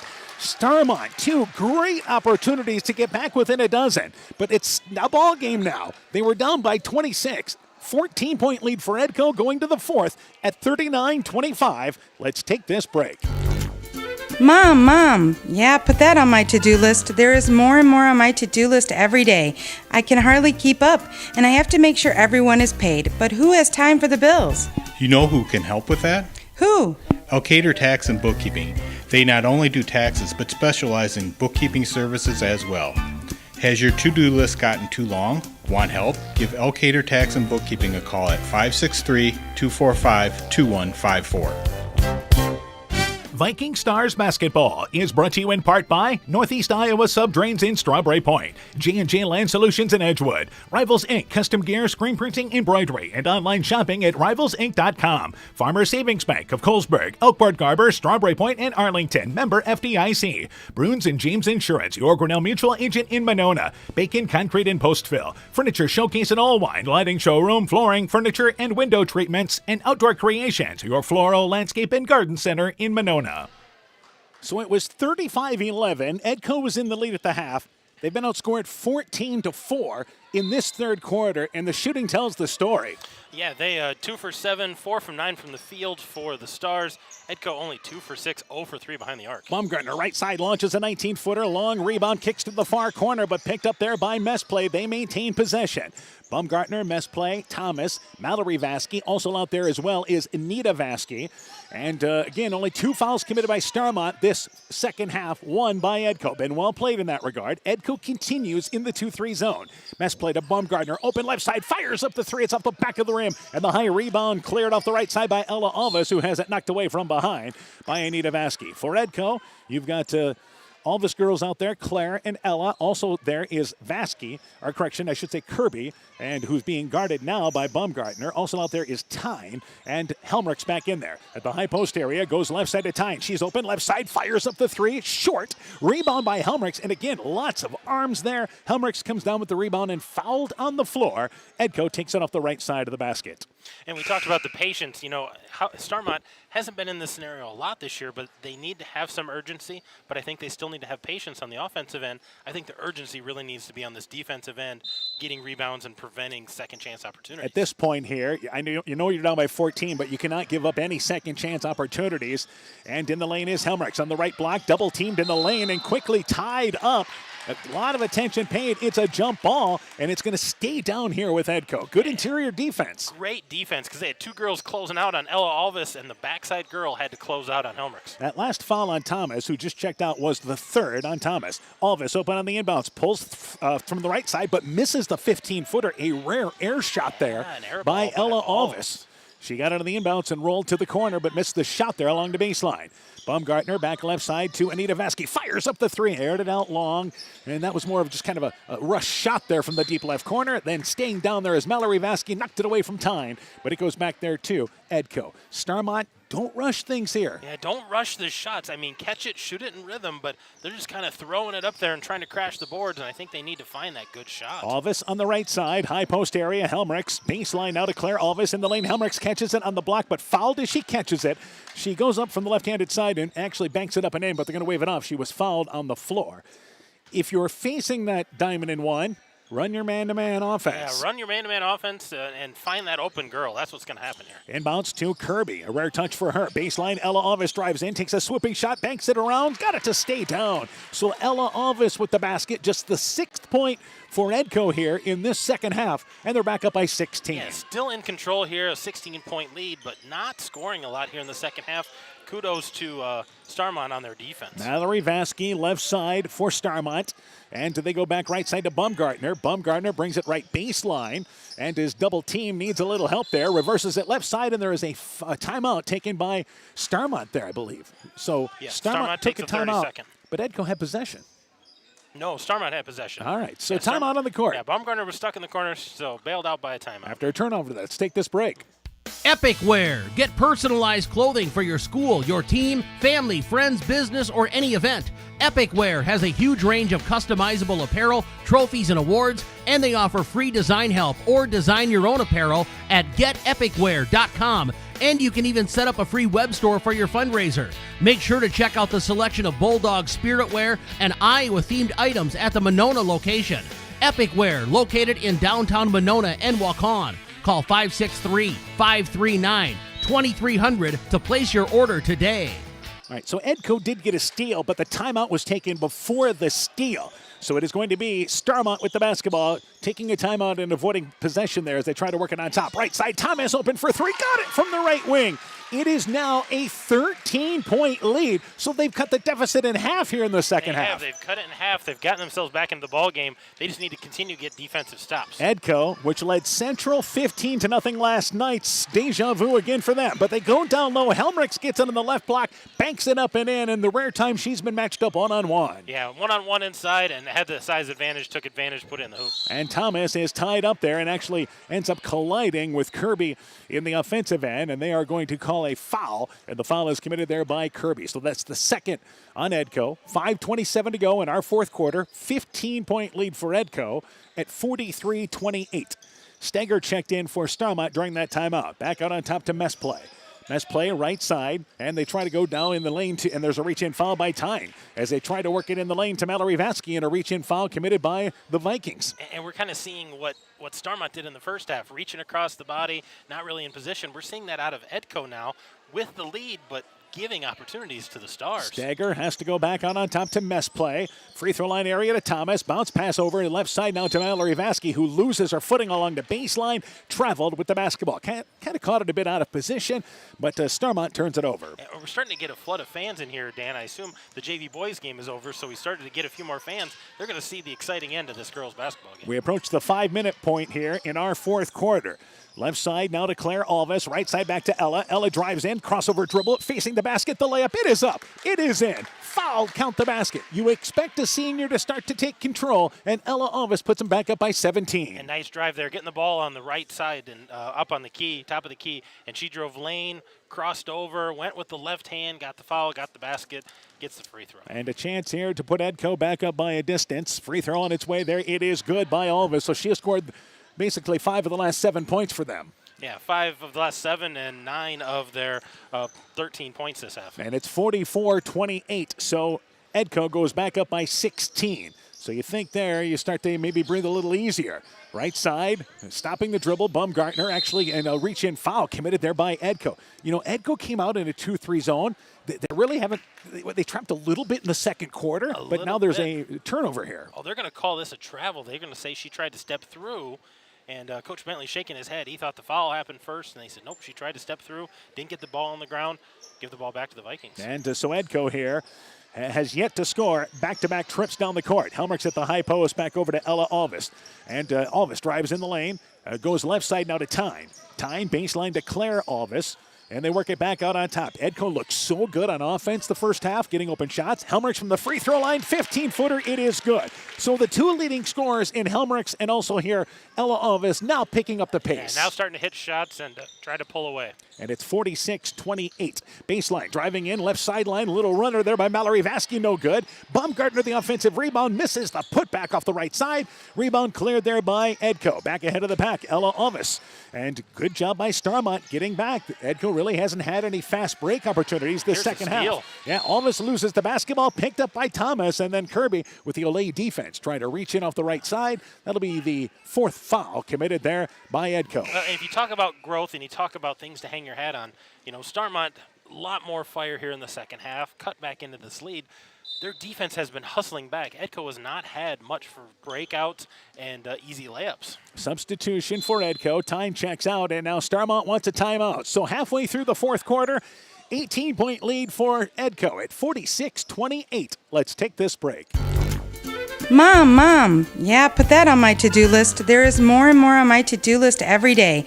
I can hardly keep up, and I have to make sure everyone is paid. But who has time for the bills? You know who can help with that? Who? Elkader Tax and Bookkeeping. They not only do taxes, but specialize in bookkeeping services as well. Has your to-do list gotten too long? Want help? Give Elkader Tax and Bookkeeping a call at 563-245-2154. Viking Stars Basketball is brought to you in part by Northeast Iowa Subdrains in Strawberry Point, J&J Land Solutions in Edgewood, Rivals Inc. Custom Gear, Screen Printing, Embroidery, and online shopping at rivalsinc.com, Farmer Savings Bank of Colesburg, Elkport Garber, Strawberry Point, and Arlington, member FDIC, Bruins and James Insurance, your Grinnell Mutual agent in Monona, Bacon Concrete in Postville, Furniture Showcase in Allwine, Lighting Showroom, Flooring, Furniture, and Window Treatments, and Outdoor Creations, your Floral Landscape and Garden Center in Monona. So 3:56 left here in our fourth quarter. Starmont taking a timeout.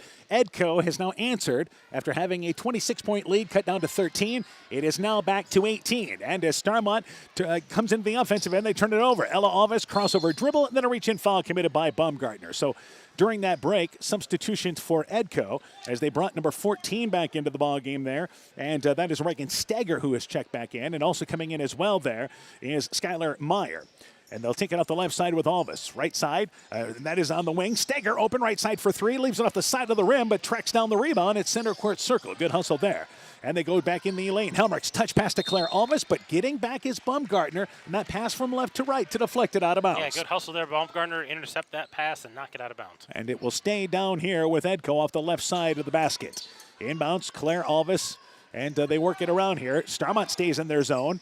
Ella Alvis right side with, again, now you have Kirby out of the ball game, and Alvis steps out of bounds on the sideline. An unforced turnover by Edco. Turnover goes back to the Stars. And that's one thing that's really changed is Starmont has forced the issue and a lot of turnovers for the Edco Vikings in the second half. And again, they've only scored 11 points this second half after putting up 35 in the opening half. And they work it left side now to mess play.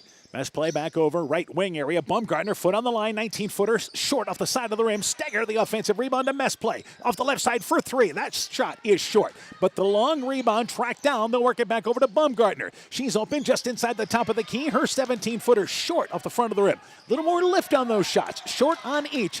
And Edco clears the rebound with Meyer. Good offensive rebounds and second chance opportunities, but Starmont comes up empty. And left side, Claire Alvis on the left block area. And they'll work it back over here. Now right side to Meyer. In the lane to Helmrichs. Gets it on the right block. Nice drop step move. Takes an off balance shot. It's off the back of the rim. Gets her own rebound. Put back. Lays on the back of the rim. Then slides through. And it's 48-28 now. Back to a 20-point lead. Yeah, things back in hand here for the Vikings, but they really let Starmont back into this. And Starmont played with confidence there that whole third quarter. quarter. If you take away the second quarter, that's the difference in this ball game right now. Exactly. 2:20 left here in our fourth quarter. Edco leads 48-28. Edco outscored them 22-4 in the second quarter in the lane area. They work it there with, again, that is Vasky, Mallory Vasky, back over to Mess play on top. Right side to Thomas on the wing, loses the basketball, then a reach-in foul committed by Edco. So the fifth foul in Edco, 6 fouls committed by Starmont. So we're with 2 minutes to go. We'll see some free throws here, but not a ton here down the stretch. Yeah, not a ton, but definitely more fouls in this half than there was in the first half. I thought it was a little cleaner in the first half, less turnovers as well. But starting to get grabby. We're starting to see some subs come in on the bench. Helmrichs and Claire Alvis, along with Meyer, check out. Kirby back into the ball game for Edco. Right side, Thomas, 15-footer, leaves it short. Offensive rebound underneath, and that is again Baumgartner. Her putback no good, but fouled, and goes to the free throw line for 2. Also for Edco, Ellie Kirby has checked back into the ballgame that last break. And number 22, Tyne, coming back in as well. So 1:55 to go. Edco going to survive this second half flurry. They are. The nice flurry by the Stars, but Edco weathers the storm, kind of gets things back on track here, and played a lot better in the fourth quarter. Free throw there is short. Another free throw opportunity for Baumgartner. But the door was left open for Starmont. Long ways to go when you're down by 26 points, but the effort certainly was there. Yeah, they almost got that down to single digits. I think that's a feather in their cap. Second free throw by Baumgartner. It is good, so it's 48-29, and now Starmont wants a timeout. 1:55 to go. Edco leads by 19. Let's take this break. While out and about this winter season, don't find yourself sliding on the road. At Edgewood Auto and Tire, our trained technicians work on all autos, trucks, semis, and heavy duties. We offer premier alignment service and DOT inspections and carry all major lines and tires. Call or ask about our current tire rebates. If you're in a bind and need a tow, give Edgewood Auto and Tire a call at 563-928-7333. Available 24 hours a day, 7 days a week. We also have snow blowers to handle all that winter snow.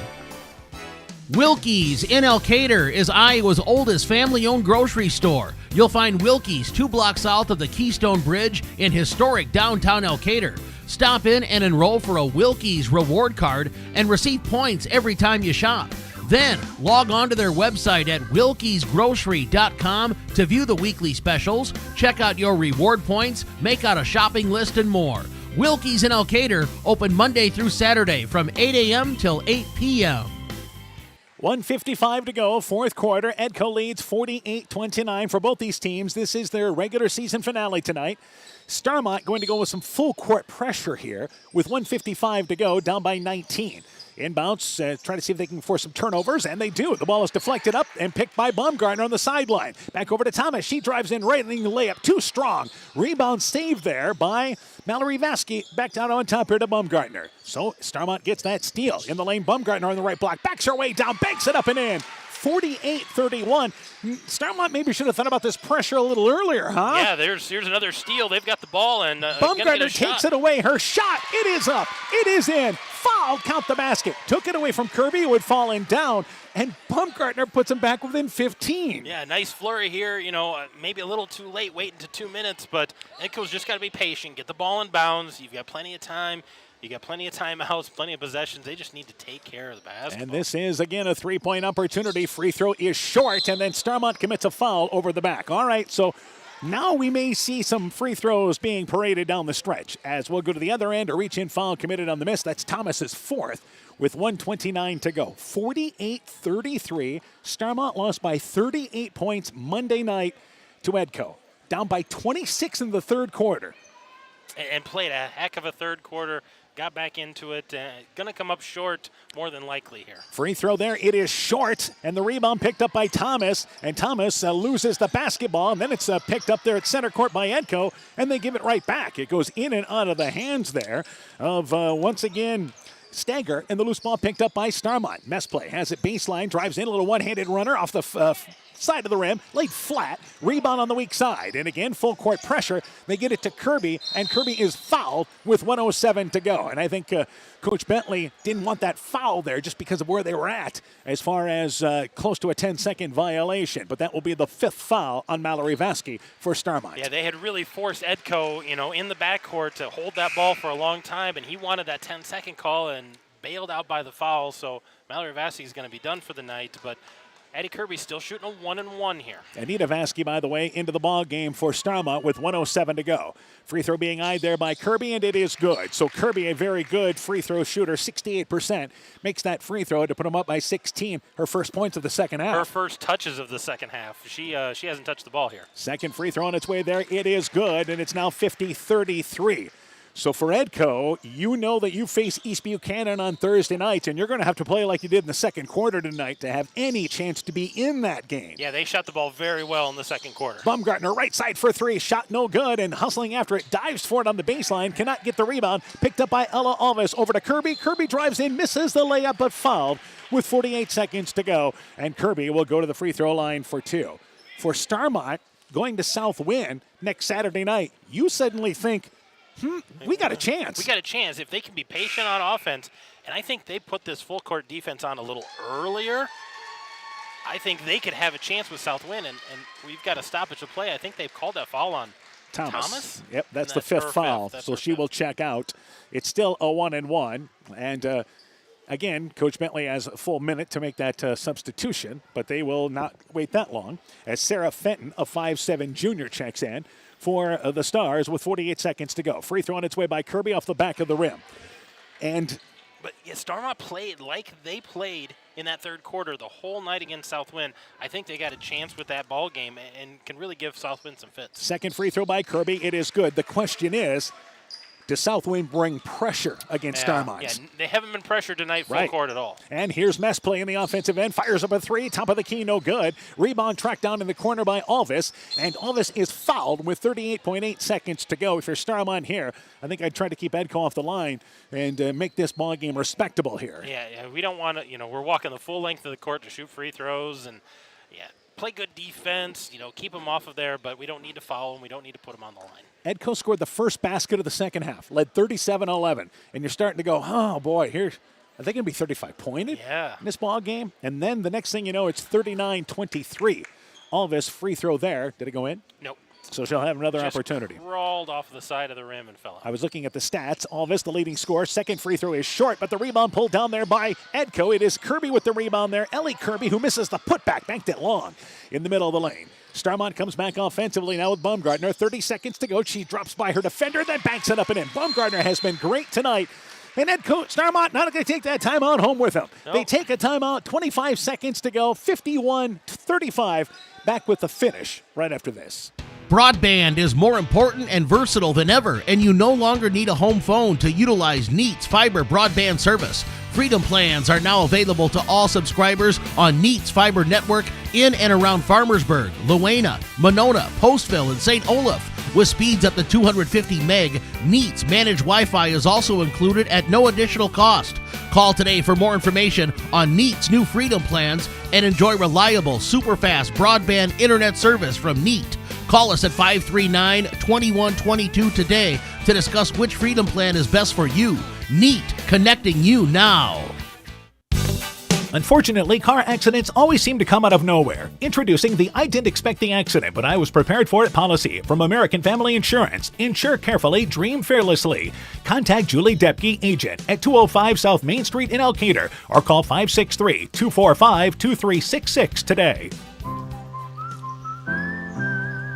American Family Mutual Insurance Company, SI, and its operating company, 6000 American Parkway, Madison, Wisconsin. So Starmont, full court pressure here, trying to get a steal in the inbounds, but you're not going to drop a 16-point play now here.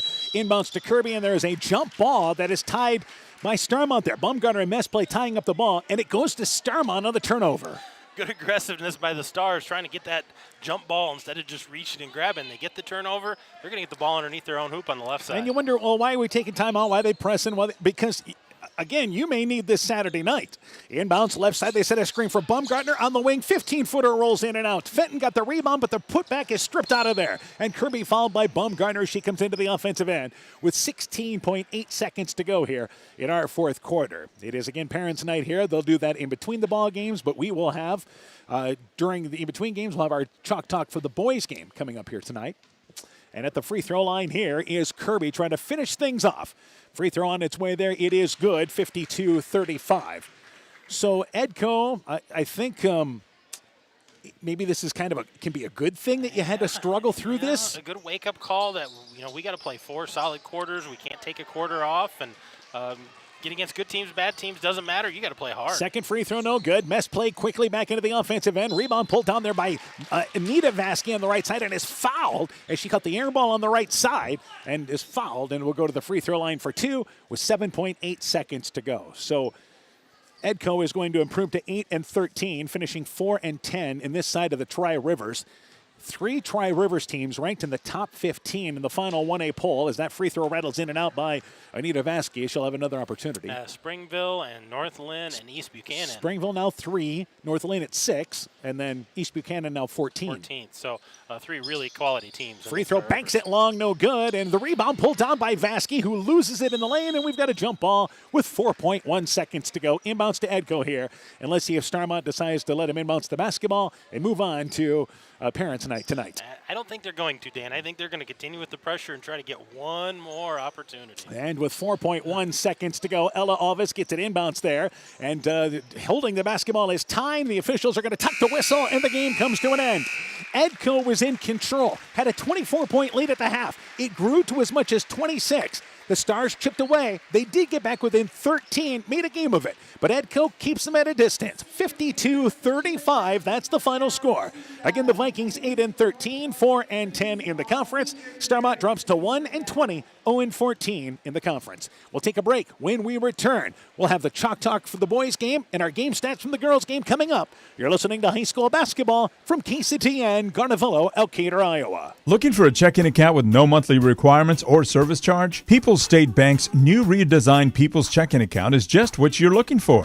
The account includes free debit card, online and mobile banking, bill pay, and much more at no cost to you. You heard that right. No cost to you. We're your local community bank, ready to serve you. Stop into one of our 20 convenient locations to open a People's Checking Account. People's State Bank. Member FDIC. Winter high school sports season has begun. Dr. Mark Foey, Dr. Jessica Wilkie, Dr. Courtney Wicken, and the staff of Family Dentistry Associates in Monona encourage you to support your local high school basketball and wrestling teams. Family Dentistry Associates of Monona, 539-4651, where health-changing smiles are created.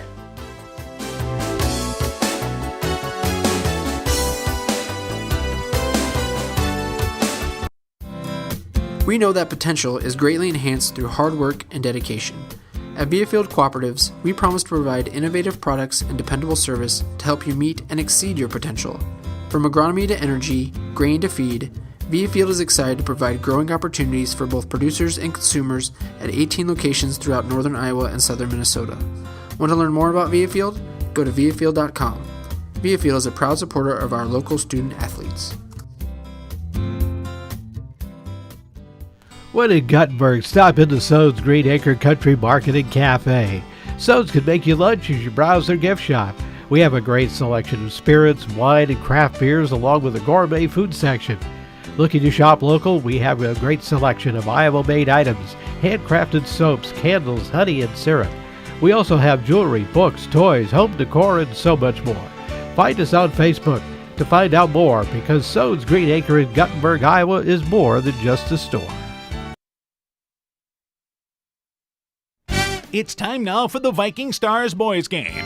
The Edco boys are looking to finish the regular season on the upswing. They close with Maquoketa Valley and have won their last 2 games after only losing 3 all season. They look to take care of business tonight. For Starmont, their best night offensively in the Viking Stars basketball is brought to you in part by Lloyd Kilchin Grain in Edgewood, Edgewood Building Center, James Rochford and Brandon Mather, agents for Community Insurance of Iowa in Edgewood, Ethan Kane Construction. If it don't drain, call Ethan Kane. T&K Cahoon, your Napa dealer in Monona, Growl Logs and Lumber in Elkader. Timber is a crop, harvest wisely. Dean Family Chiropractic in Claremont, Meyer Collision and Service Center in Guttenberg, TJ's Pizza in Monona and Claremont, and by Culligan Water Conditioning of Elkader. Welcome back here to Starmont senior night for these final game here for the girls and boys for Starmont, their final doubleheader here at home. It is the Edco girls victorious tonight, 52-35. We're joined by Coach Aaron Hammond. Let's go through the individual totals, and let's start first off here with Edco. The Vikings had 2 leading scorers tonight. Ella Alvis with 16 points. Addie Kirby also with 16 points. 12 points for Audrey Helmrichs. 10 points for Claire Alvis. I had them for 54 points. Total tonight. Good shooting out of the Vikings. 3 girls in double figures tonight for Edco. So let's go to the totals now for Starmont. Starmont was led by Sydney Baumgartner with 17 points, 9 points for Morgan Thomas, 5 points for Savannah Mesplay, 2 points for Kiara Steger, and 2 points for Mallory Vasky, 35 points for the Stars today. Yeah, big positive for them. Team totals, got those? I'm still working on them. All right, so again, 52-35, the final score. It is Edco victorious in our girls' game tonight. Meanwhile, we've got some girls' games that are underway, and it is North Fayette Valley girls. They are leading West Central in the second quarter, 20-10, and at the end of the first quarter, Turkey Valley leads Postville 14-7 at the end of the first quarter. I think we're going to be out of here by the time those boys' games get going on tonight, as we had the early start here tonight at Starmont. So again, our final score, 52-35. It is Edco winning our girls' game tonight. We'll take a break. When we return, the Chalk Talk for your boys' game is coming up. You're listening to high school basketball from KCTN Sports. Stronger, farther, faster. It all starts with good nutrition. Hi, I'm Megan Kregel, a dairy farmer in Clayton County. As our local student athletes take the field or court this year, the ultimate pre- and post-game fuel-up is in the real meat and real dairy foods grown right here in Iowa. Livestock farmers like me are proud to raise high-quality proteins that support health, energy, and performance. To learn more, visit realfarmersrealfoodrealmeat.com. In these trying times, you don't want to waste a moment. It is time to take advantage of Freedom Bank's convenient online and mobile banking services. You can access your accounts from your computer or your smartphone and even pay bills without stepping a foot out of your home. You can even make deposits just by snapping a picture with your smartphone. This mobile deposit feature is available on approval. The fast, easy way to bank. Call today for more information. Freedom Bank, Elkader, Monona, Postville, Waukegan, and Decorah. Member FDIC. This is Chris Holbert, General Manager of Hall Robertson Incorporated in Postville. We would like to wish the area student athletes both a safe and successful sports season. We have been a community-based company since 1864, servicing and supporting the area ag industry with products necessary for daily success. We look forward to continuing to serve and support both the ag industry and high school athletes in our surrounding communities. Thank you and good luck from the families at Hall Robertson.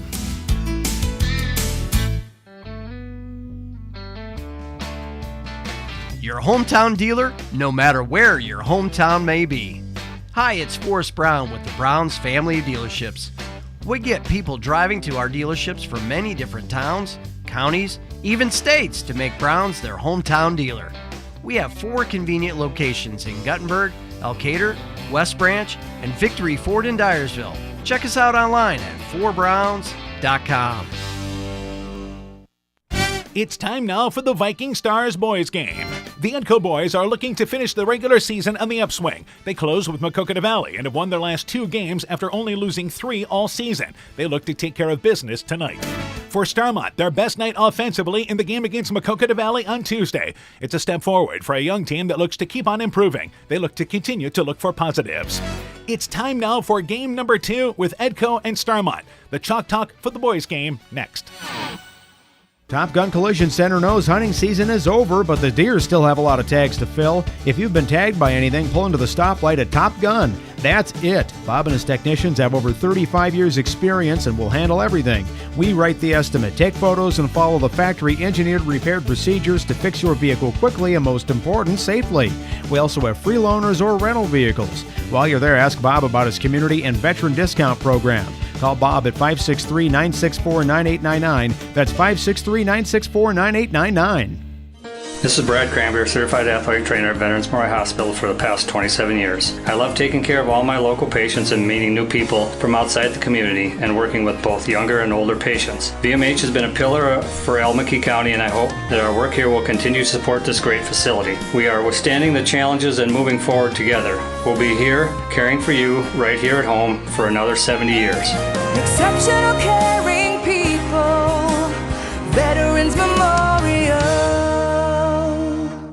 Inspiring changes to a happier, healthier you is what we do at Clayton Drug.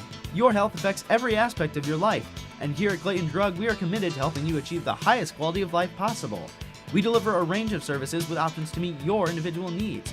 We are a full-service pharmacy offering services such as med packing, to your home or mail delivery, online prescription refill, and a prescription loyalty program. We also have personal and home healthcare items available. Clayton Drug connecting the communities of Elkader, Strawberry Point, and Sumner to service all in between. Viking Stars Basketball is brought to you in part by Pam Vasky of Smith Insurance, Strawberry Point, and Heritage Mutual Insurance, Hill Country Convenience Store, and Every's Auto and Tire in Colesburg, Welterland Motors in Edgewood, Guttenberg Municipal Hospital and Clinic. Check out career opportunities at guttenberghospital.org. St. Olaf Ag Sales and Service, Thompson Construction and Monona Overhead Door, LTI & Sons Water Conditioning, your Connecticut dealer in Postville, Myers Auto Service in Monona, and by the Lowena Savings Bank, member FDIC. We begin the Chalk Talk for our boys game. We're joined by Edco boys basketball coach Justin Olin. Coach, your team now 16-3, 9-3 in the conference. Non-conference win last night against Central, 70-29. Tell me about that game. Yeah, we possible district matchup with them being in the same district as us. So we really wanted to go out and start quick, get after them, be in their home court. We didn't want to give them that advantage, and we want to continue to play at the highest level we can each night, and I really thought the guys came out good energy, had a great tempo to the game, and I think we started out by making our first 5 shots of the game, ran the offense great, defensively played pretty well. There's a few things we'll have to clean up a little bit that we're going to work on for improving on for tonight, but overall it was just good to get out, put a solid game together from start to finish. Everybody got to play, so it was just kind of a fun night overall for all the guys. All right, now let's go through starting lineup once again for your team tonight. Yeah, tonight I'll start Corey Putz, Connor Putz, and Jack Wiskus at my guards, and then at my forward and post, I'll be starting Mason Ashline and Weston Rowcliffe. And again, a number of kids contribute off the bench for you. Yeah, there's just it just depends on what we need each night, but we have Landon Carter coming in for us, Kieran Hansel, Avery Wessel, to name just a few of them, but we also have some other senior guys that really can come in and do what we need, and some underclassmen are starting to really show up when we need them as well. So it's good balance. All right, now let's talk about Starmont. I know you handled them earlier. What do you know about the Stars? Yeah, they've improved through the year as they've gone from what I've seen on film, and just even from when we played them the last time. And being it's going to be I believe their senior night, and kind of a nice environment for them at their home court.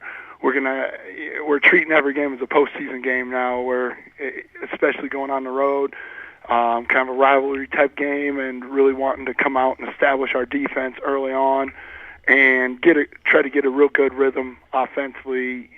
They don't have much size, so we're really going to try to go inside outside on them, and start there with it, and really try to keep the tempo up and down in our favor. All right, and obviously the pairings, of course, for the boys, we know where things are kind of headed there. What do you really feel like has to be the improvement here down the stretch in order for your team to make a deep turning run?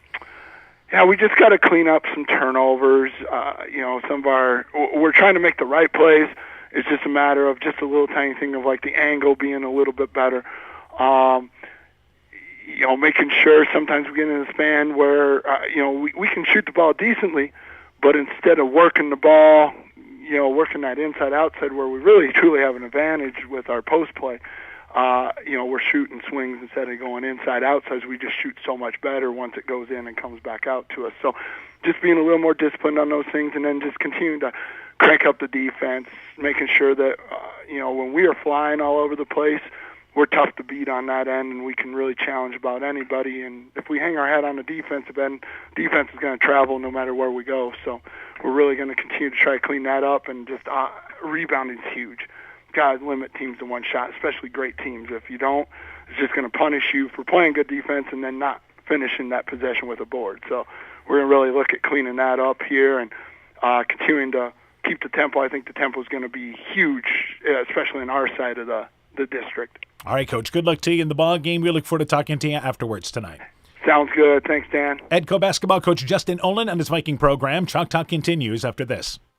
Take on what Mother Nature throws at you with a John Deere 1 Family or 3E Series tractor. With quick hitch capabilities, you can add rear or front snow blades, a snowblower, and a bundle of other attachments. Work better, faster, and more comfortably this year on a John Deere tractor. Come by your local dealer and see why nothing runs like a Deere. Visit Bodensteiner Implement at one of their 10 Northeast Iowa locations today or request a quote online at bodimp.com. Hi, this is Cody from Torkelson Motors in Elgin and Waukon. At Torkelson Motors, we believe that student involvement in activities is a great way to help grow our communities, and we are proud to help sponsor this game for your enjoyment. We've been serving Northeast Iowa since 1926 and appreciate the business that our customers have given us and the support they provide to our area schools and communities. So the next time you are in need of a new or used vehicle or a repair, stop into Torkelson Motors. We've been selling cars the old-fashioned way with a friendly smile and a handshake right here next door in Elgin and Waukon. Brrr, the cold weather is here, and with it comes wind, snow, and ice that can damage overhead power lines. Remember to stay away from all downed lines. They may still be energized. Call to report broken poles, downed wires, or any other damage. By working together, we can keep everyone safe. That's the power of human connections. Al McKee Clayton Electric Cooperative, your Touchstone Energy Cooperative. When making up a to-do list, don't forget to include servicing your car at Edie's AC Delco Service Center in Garnavillo. Your car should have the best care, and Edie's will make sure of it. Stop in or call 964-2186 to make an appointment. Tires worn out? Well, Edie's can replace them. Need a tow? Call Edie's at 964-2186. Kay, Lynn, and Todd invite you to stop by and fill your car's tank with fuel at Edie's AC Delco Service Center in Garnavillo. Edie's open 7 a.m. Mondays through Saturdays.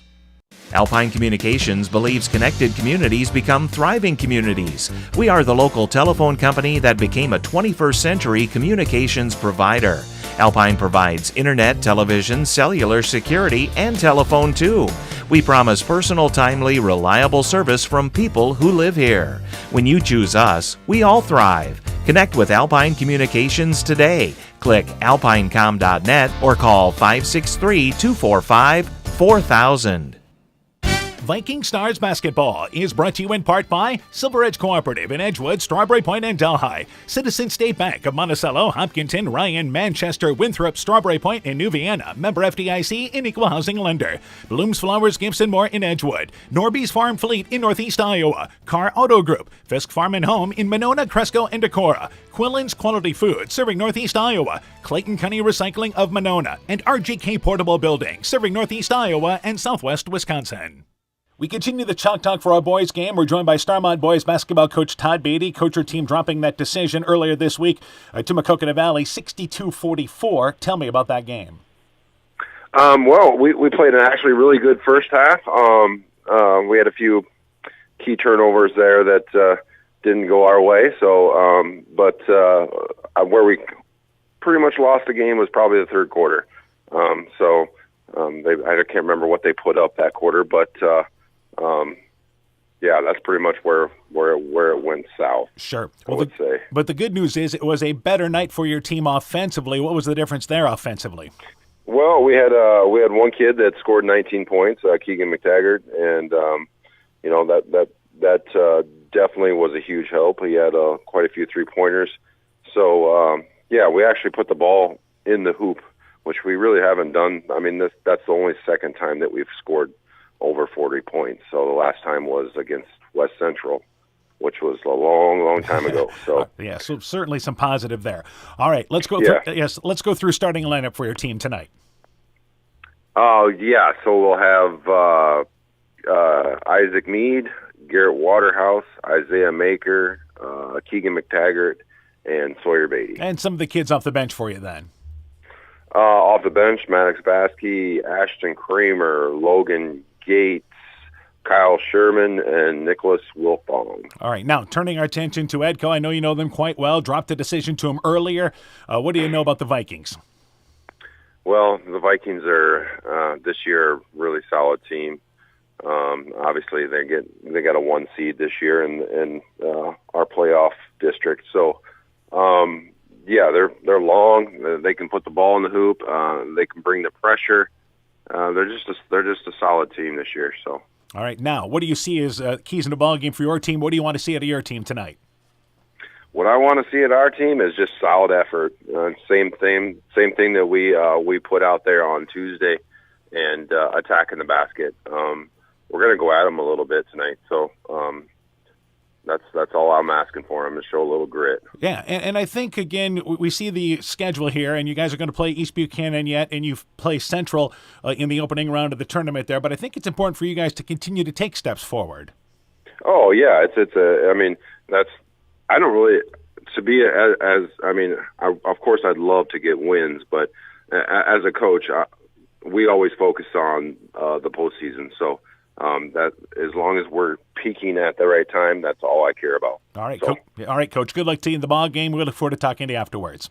All right, thank you, Dan. Starmont basketball coach Todd Beatty on the Stars program. Chalk Talk continues after this. Hi, this is Justin Burnau from Burnau Chevrolet in Monona. I would like to thank all of our customers and local athletes for their business and support. Just like you, we like to have a winning edge over the competition. Stop in today to see how Burnau Chevrolet in Monona makes you the winner. Visit us on our website, birdnow.com, and remember, you got to get to our place, Burnau Chevrolet in Monona. You'll love the way we treat you. Epic Wear. Get personalized clothing for your school, your team, family, friends, business, or any event. Epic Wear has a huge range of customizable apparel, trophies, and awards, and they offer free design help or design your own apparel at getepicwear.com. And you can even set up a free web store for your fundraiser. Make sure to check out the selection of Bulldog Spirit Wear and Iowa-themed items at the Monona location. Epic Wear, located in downtown Monona and Waukon. Call 563-539-2300 to place your order today. Garnavillo Auto and Tire is a full automotive service shop that offers tire sales and repairs. We have 24-hour gas and diesel pumps where you can pay at the pump, a tire truck and mobile service vehicle for roadside and on-the-farm assistance, and a semi-wrecker so no rig is too big. Check out our current tire rebates by stopping into Garnavillo Auto and Tire or call 563-964-2005. That's 563-964-2005. This is Chris Holbert, General Manager of Hall Robertson Incorporated in Postville.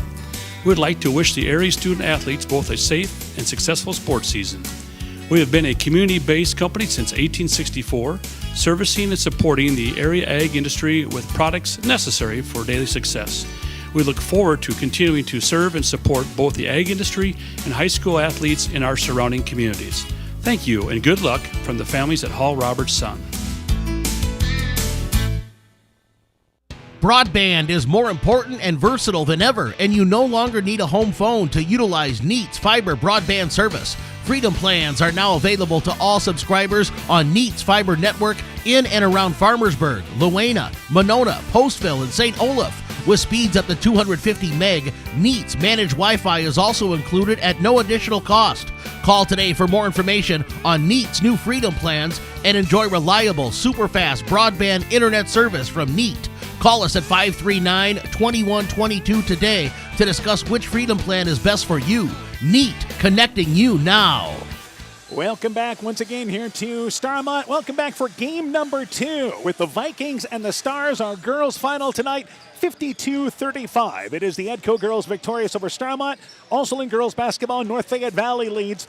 They lead actually West Central 34-22. That game starting the fourth quarter. MFL Marmac leads Clayton Ridge. That is 11-2 at the end of one. And also it is the Turkey Valley girls leading Postville at the half 31-25. And in the Tri-Rivers tonight, Al Burnett has defeated defeated East Buchanan 39-35, the final score. So a shocker there in the girls' conference. Yeah, that's a big upset in the Tri-Rivers against a ranked East Buchanan team, and that's a little motivation for the Vikings of, hey, they're beatable, and they're beatable within the conference. All right, so now we're ready for our boys' game. The Enco boys come in, and again, they are 16-3. They will be the number 1 seed when those tournaments start next week. The Starmont boys still searching for their first win coming in.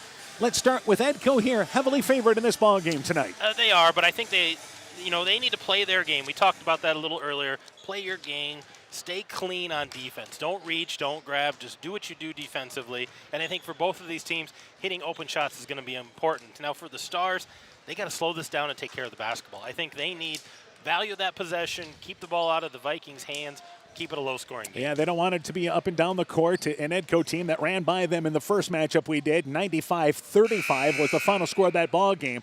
The good news is for Starmont, they had their best night offensively in the ball game against Maquoketa Valley. They put up 44 points. That's a huge positive put for up them. 44 points, and they still lost 44-62, but 44 points is a great night for the Starmont Stars, and they're looking to build upon that as they get closer to the postseason against a Central team who's also struggling a little bit for the postseason. And again, they have East Buchanan next week. They feel like they can compete in that ball game. This young team wants to continue to take some steps forward. So let's go courtside with our public address announcer, Kathy Smith, ready to go with the starting lineups here for game number 2 with Starmont and Edco. Now the boys' turn here on our early Friday night here at Starmont. And I believe Kathy's got everything ready to go. Take it away there. Thank you for coming to tonight's varsity boys game between the Edco Vikings and the Starmont Stars. Starting for Edco, number 20, Jack Wiskus. For Starmont, number 10, Isaiah Maker. For the Vikings, number 22, Connor Putz. For Starmont, number 14, Isaac Mead. For Edco, number 24, Corey Putz. For the Stars, number 30, Garrett Waterhouse. For the Vikings, number 30, Mason Ashline. For Starmont, number 42, Keegan McTaggart.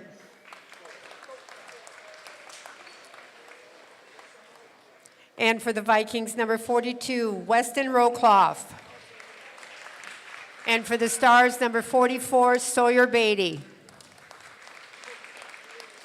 Edco is coached by Justin Oland, Michael Luchin, and Travis Preem. The Stars are coached by Todd Beatty and Bob Pope. Thank you for coming. You betcha. Thank you there, Kathy Smith. Thanks for having us here tonight at Starmont. Ready to go here now with game number 2 with Edco here and Starmont. Again, for the Starmont boys, they will take on Central next Friday night in the play-in game. That is their opening round tournament. Edco, the number 1 seed, and they will await the winner of that ball game the following Monday night. Yeah, there might be a third matchup between these two teams depending on how things go. So I think we look forward to seeing Edco in the tournament. We know that's how we'll start next Friday night. We'll start the matchup there in Elkader. Then that following Monday night will be in Edgewood. So for Starmont, to jump it up for them, this ball game will be McTaggart, and it will be also for Edco Rokliff to jump it away. So we're ready to go here with game number 2. It's actually Beatty jumping it up there, but the tip is one into the backcourt, and it goes there to Edco. Doesn't make a difference. Vikings with the basketball. Vikings at the ball on We that one. are underway. Starmont will come out here man-to-man. Wiskus, left side on the wing area, goes in the lane now to, again, Rokliff, and he traveled with the basketball. No, he was foul driving in off the right side. Got it in the lane. Thought maybe he slid the pivot foot. Foul there. They call it on the drive in. He'll go to the free throw line for 2. Yeah, they called that on the shot. I thought they called it on the floor before he attempted it, but he's going to get a couple of free throws here to start the game. Starmont's plan tonight, last time they played Edco, it was to get everybody back defensively. As the free throw by Rokliff is good. Vikings on the board. But tonight, Coach Beatty said, we're going to run. We're going to go at it. And they were so short-handed last time. They had some illness. They had some injury. They've got everybody back. Second free throw short, but the rebound by Ashline. Put back, blocked out of bounds there by Mead as he challenged down low. But it stays down here. Ashline leads the offense there for Edco. One of 3 scores in double figures at nearly 14 a game. Inbounds, Rokliff goes in and out of his hands off the left side into the hands there of McTaggart. And the Stars here back in the offensive end. And left side, it is again Maker. High post area to Waterhouse. Knocked away, picked up there. There's a steal, picked up by Wiskus. Leads the fast break, but a good job by Starmont getting back.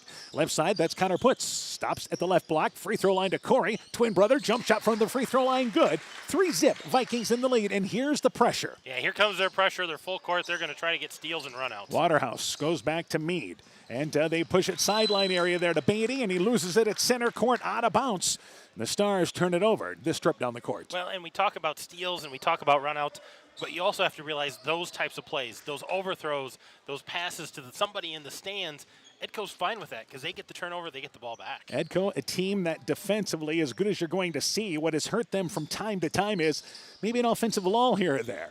Ashline at the left block, and it's only hurt him a couple of times, by the way. Rowcliffe on the right block, good defense there, couldn't get by McTaggart, works it to Ashline. Ashline back over left side, Wiskus open left side for a three, circled in and out, no good. Circled around the rim, and it's out of bounds there. The rebound knocked out of bounds by Edco underneath, and the Stars take its, here's that full court pressure again by the Vikings. Make or miss, it's full court. Oh yeah, they're going to put this on no matter what, right here. And inbounds deflected out of there by, again, Wiskus. You have Wiskus at 6'4", who plays the top of that 1-2-2. And you got Ashline on one side, Rowcliffe deep, and then the two Putz twins going after it. And here's Ashline, another lengthy guy, steals it away and scores the layup. 5-0 here, 90 seconds, not even 90 seconds in. They throw it over top to McTaggart. McTaggart in the offensive end, fires a 15-footer, banked it in from the left side.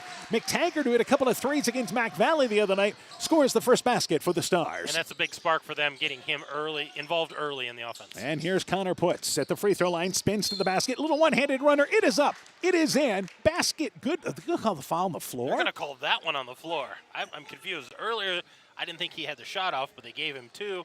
Here they're going to say the foul's on the floor, take it out on the left side. So Connor Putz there with a nice move, floating off the left side, but the reach had occurred. And inbounds, they roll Ashline to the basket. Too easy. Set a pick at the free throw line on the left side. He cuts to the right, banks it up and in. They lead by 5. And again, they throw it over top to McTaggart. McTaggart pulls the trigger. 15-footer again. Left side, nearly the same spot. Didn't use the glass there. So the Stars coming out, so we're going to run. In the lane, Wiskus, right side, scores the layup. Well, that's just it. Edco has no problem with it, and they answer in a blink of an eye. And they're ready for this. They want to get up and down the court, make this attractive. And offensively, Maker on the right side reverses it to the corner to McTaggart, and it goes deflected out of bounds there by Ashline, I believe. Ashline started to go down the other end, saying, I don't think I touched it. I didn't go there, but give it back to the Stars. And they'll take it off the left side with Meade. So we've played 2 minutes, 9-4. The early lead there for, again, Edco. And now at the free throw line, McTaggart tried to go to Waterhouse, intercepted by Connor Putz. Back left side to Wiskus. He's open left side for 3. Got it. So it's 12-4, the Vikings in the lead here. And, they give them up a couple of long run-outs, but they can score fast. Meade inbounds to Waterhouse. Waterhouse able to walk it across the timeline. As Edco, they go left side, and Waterhouse throws it to center court there, but Meade headed one way. The ball goes out of bounds near the scores table at center court. They turn it over again, and that was light pressure. Yeah, that wasn't even a lot of pressure or full court pressure, and that's 5 turnovers on the Stars. And already 2.5 minutes in, an 8-point lead for Edco. So you always hope when you're Starmont and a big underdog tonight that they're overlooking you, and that's not the case. As Wiskus drives in right side, contested by Beatty. Missed the driving right-handed layup off the right side. Nice set, but they come up empty. Waterhouse back in the offensive end, double-teamed. Ashline deflects it out of there, but runs out of room on the sideline as Ashline and Waterhouse, both of them wearing number 30s, collide on the far sideline. They say Ashline actually knocked it out of bounds, and it stays down here with Starmont. Good hustle by both of those guys going for that tipped ball. Just ran out of real estate on the sideline. This is our final girls and boys doubleheader of the season. Should be one game the rest of the year. One and done the rest of the way. That's all right. Free throw line, Waterhouse has it left side, double dribbled with the basketball. He did, yep. He wanted to reverse the basketball, but a turnover by Starmont. And this is what you talk about. It's one thing to have turnovers there, but now we're talking some unforced turnovers. Yeah, and that's all because of the pressure and the uneasiness that Edco puts into your mind of, hey, they're going to come get me. I don't know what I need to do with this, and I'm not ready for it. Corey Putz to Connor Putz. They look down in the lane to Rowcliffe. Catches it inside the left block. Shot over McTaggart. No good, but fouled. And Rowcliffe getting the ball in good scoring position a couple of times down. He'll take it off the left side here now for the Vikings. Yeah, took it on the left side there and got hit on the arm as he shot it, so rewarded with a couple of free throws here for Rowcliffe. Rowcliffe has been Rowcliffe or Rowcliffe? Rowcliffe. See, and Coach Olin says Rowcliffe. He says Rowcliffe. Free throw, it is short. In Strawberry, we call him Rowcliffe. I gotcha. In Edgewood, they call him Rowcliffe. Depends what side of the backbone area you live on. Yeah, free throw, no good. McTaggart checks out with those 2 early fouls, so that's an extra concern for Coach Beatty. They make their first substitution, and the free throw on its way by Rowcliffe is short, rolls over the front of the rim, though, gets the hometown roll on the road, and it is good. He will check out, and they will bring in number 44, and that will be Avery Wessel, a 6'4 senior, his first appearance. 9-point lead for the Vikings. Also for Starmont, checking in there is number 32, Kyle Sherman, a 6'2 freshman. And they look in the lane to Waterhouse, intercept intercepted by Corey Putz. Flips it back to Connor. His shot blocked there by Waterhouse. The rebound lost out of bounds by Starmont in the far left corner. Good hustle by the Stars getting back because that was a nice lead pass from one Putz twin to the other. Yeah, nice lead, getting him in stride, and just kind of flipped it up there as a layup instead of taking it strong off the glass. They'll take it off the left side of the basket. And inbounds Ashline to the left block. Shot no good, but fouled by Beatty. So they've run their inbounds plays exactly what they want to. Getting the ball in good position. Ashline fouled just off the left block. Well, and for those who aren't here and can't see what's going on, there's a lot of screening the screener, so that second guy coming through who has been open, and Starmont's getting caught behind that screen. Free throw, it is good by Ashline. They lead by 10 at 14-4. In the first ball game we did this year, Starmont had a very tough first quarter, very slow start. Free throw there. Second one is good. I believe it was 25-2 at the end of our first quarter. Yeah, it was a run out by the Vikings, and Starmont slowed the ball down a little bit here this time around. And in the lane, Waterhouse drives right side, throws up a prayer, not answered. He was stumbling down. Rebound by Wiskus, immediately tied up by Maker. It is a jump ball, and it will stay down here, actually. It will stay with Starmont. Substitution, number 24 comes into the ball game, and that will be Maddox Vasky, a 6'3 sophomore checks in. And checking out for them will be Maker. Inbounds, Sherman drives in, takes a contested shot over Wessel, leaves it short, no good. Wiskus to the rebound, dribbles the ball off the foot of Waterhouse, but able to maintain possession. Oh, they call him for traveling. They call him for traveling with the basketball that time, and I don't know if he actually had control of it to travel, but it's a turnover nonetheless. Yeah, give the ball back to the Stars, and, they need to get something going offensively. They've only taken 4 shots, and 2 of those were on the over-the-top throws to Keegan McTaggart. So here we are halfway through the first quarter. That was basically their first 2 possessions. Waterhouse to Beatty at the right elbow, drives in and tried to go to Vasky, but it's intercepted by Corey Putz ahead to Connor. Connor jump stops. Good job by Starmont getting back. Right side to Wiskus. He's open right side, fires up the 3, leaves it short. Ashline gets the rebound. Ashline off the right side, covered by Mead, and he'll have to work it on over now to Wessel. Wessel on the right side, back over on top. That's Corey Putz, open, top of the key, fires up the 3, short off the side of the rim, but Ashline tracks down the long rebound, and a reach-in foul by Mead. That is the 5th foul on Starmont here in the first quarter. And 0 fouls on Edco. They're, playing that really aggressive full-court pressure, and they're playing hands-off, and Starmont's doing a lot of reach coming over the back. And the inbounds now, right side, they go to Wiskus for 3. That shot no good from the right baseline area. Off the back of the rim, rebound tracked down on the left side by Waterhouse. Sherman in the offensive end, goes underneath the basket, intercepted by Wiskus, who loses the basketball. Edco gets back defensively, cannot hang on to the basketball. They'll take it off the left side of the basket. The Stars will. And that ball just slips out of Wiskus' hand, but he did a nice job stepping in that passing lane, just couldn't come up with a handle on that ball. Checking out, by the way, is Connor Putz as Landon Carter, a 5'9 senior, makes his first appearance. On the inbounds, they try to work it on top to Waterhouse. There's a reach-in foul there by Corey Putz as he went for the steal. Rowcliffe back into the ball game for the Vikings, and Wiskus checks out. You'll see Edco go freely to the bench, I think, tonight. I think so. They'll freely substitute in, try some different combinations, looking to that postseason of what they might need to have. All right, couple of scores to pass along. The MFL Marmac girls lead Clayton Ridge 27-8 as Edco here forces a turnover. A low pass, Meade could not pick it up, and the Vikings turn it over again. Also, Turkey Valley leads Postville 46-36 at the end of 3, and North Fayette Valley leading West Central now at the end of 3, 47-30. Ashline right side, and a moving screen set there by Landon Carter, I believe. So Carter was looking to set a screen. Oh, they're calling the guy that went through the screen. They're calling an offensive foul on the defense for fighting through the screen. So the ball goes to Edco off the right side of the basket, and that is the 6th team foul.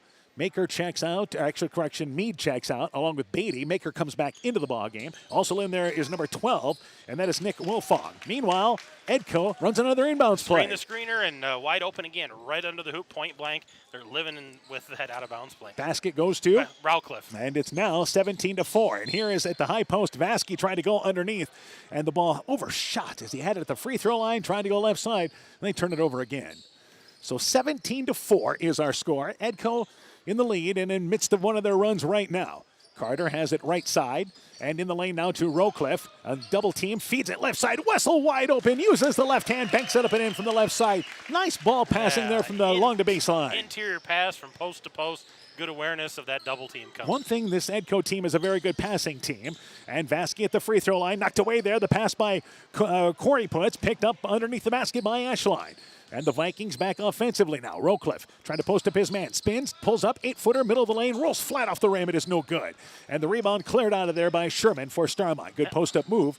Good location, but missed the shot. Yeah, good look there by Rowcliffe. Just rolled off the edge of the rim. Sherman back over to Maker. Starmont starting their offense about 30 feet away from the basket, trying to move things a little closer. Vasky left side now here to Wilfong, and back over to Sherman. Sherman's going to take a three just off the right side. It's off the back of the rim. Rebound kicks to the corner. Ashline got a hand on it, but tracked down by Maker, and now Maker is fouled on the baseline, driving from right to left, and the foul committed by Ashline. So the Stars keep possession alive. Yeah, good looking shot there by Sherman, shooting with confidence, and we talked about that freshman. He's their leading scorer, 6.1 points, along with Keegan McTaggart, who's sitting on the bench right now with those 2 fouls. Ashline checking out along with Corey Puts.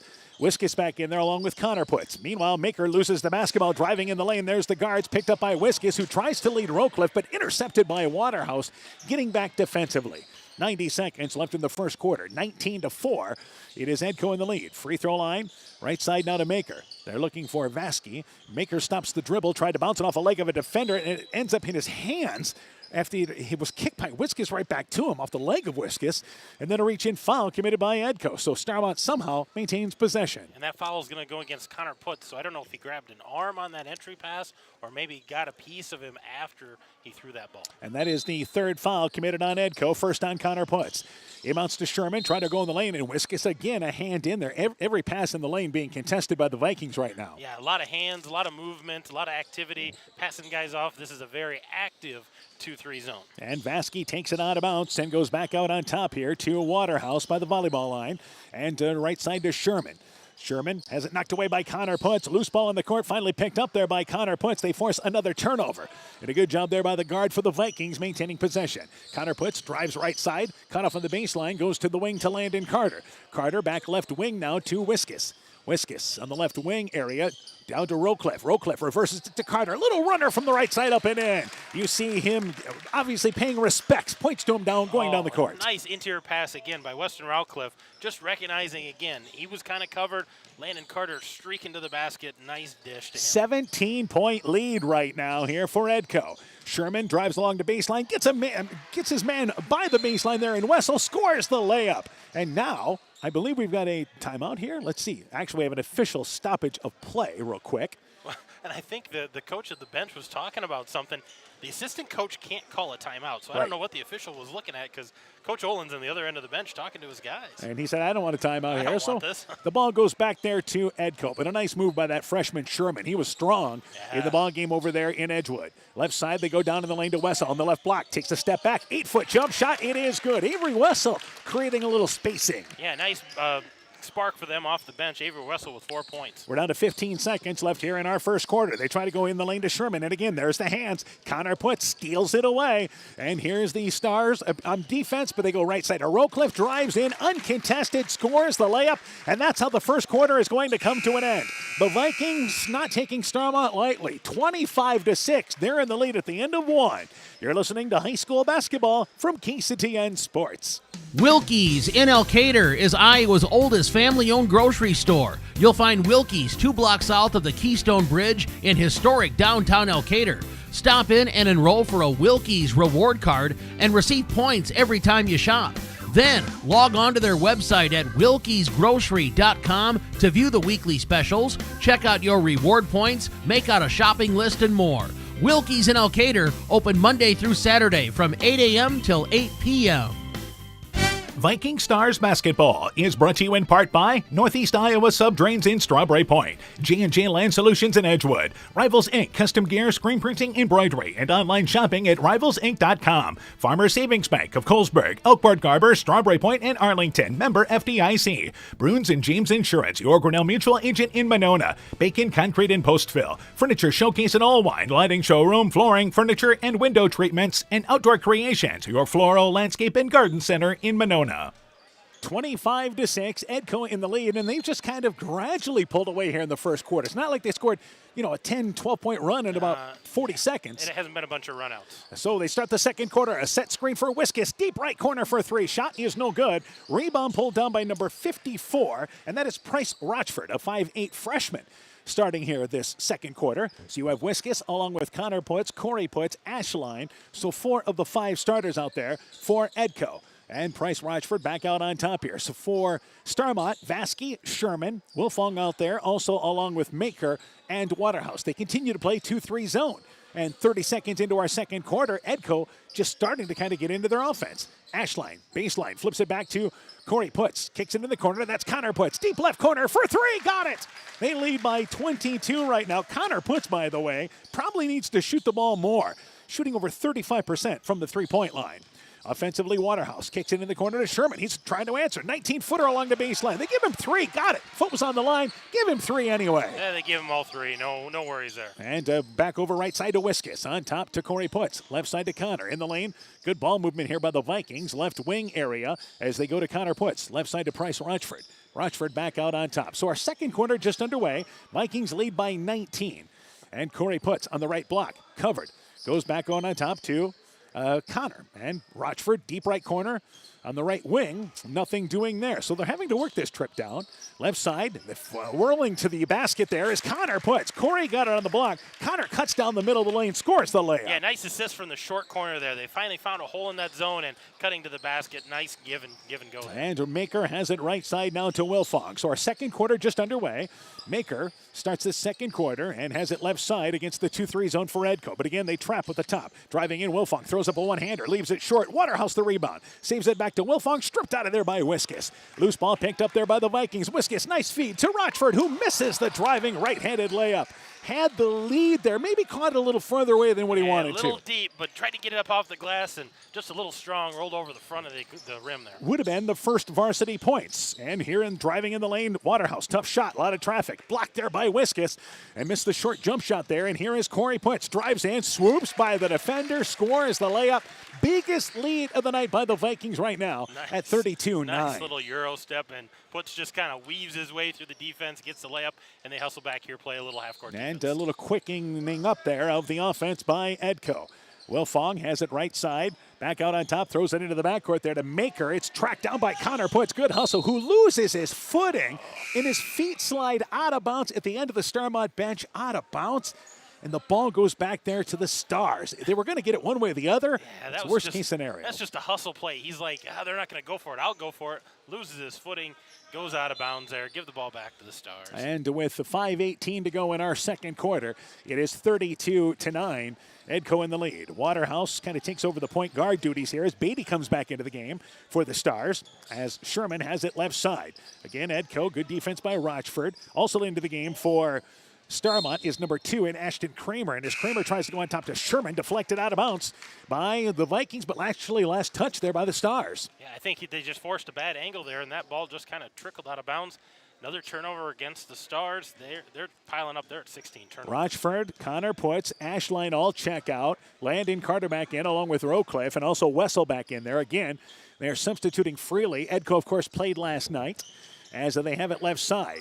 In the free throw line area, Rowcliffe reverses it in the corner. Landon Carter, deep right corner for 3. Got it from the right corner. Again, Coach Olin loves them to go inside out. Inside out. They're getting a lot of attention on the inside. They've got good scorers, and those guys are doing a nice job of finding their outlets. 26-point lead now for the Vikings. Beatty steps into a 3, banks it well long, but he traveled into that 3. Beatty, I think they want him to be more towards the basket, but he did have an open look. Ball goes back there to the Vikings.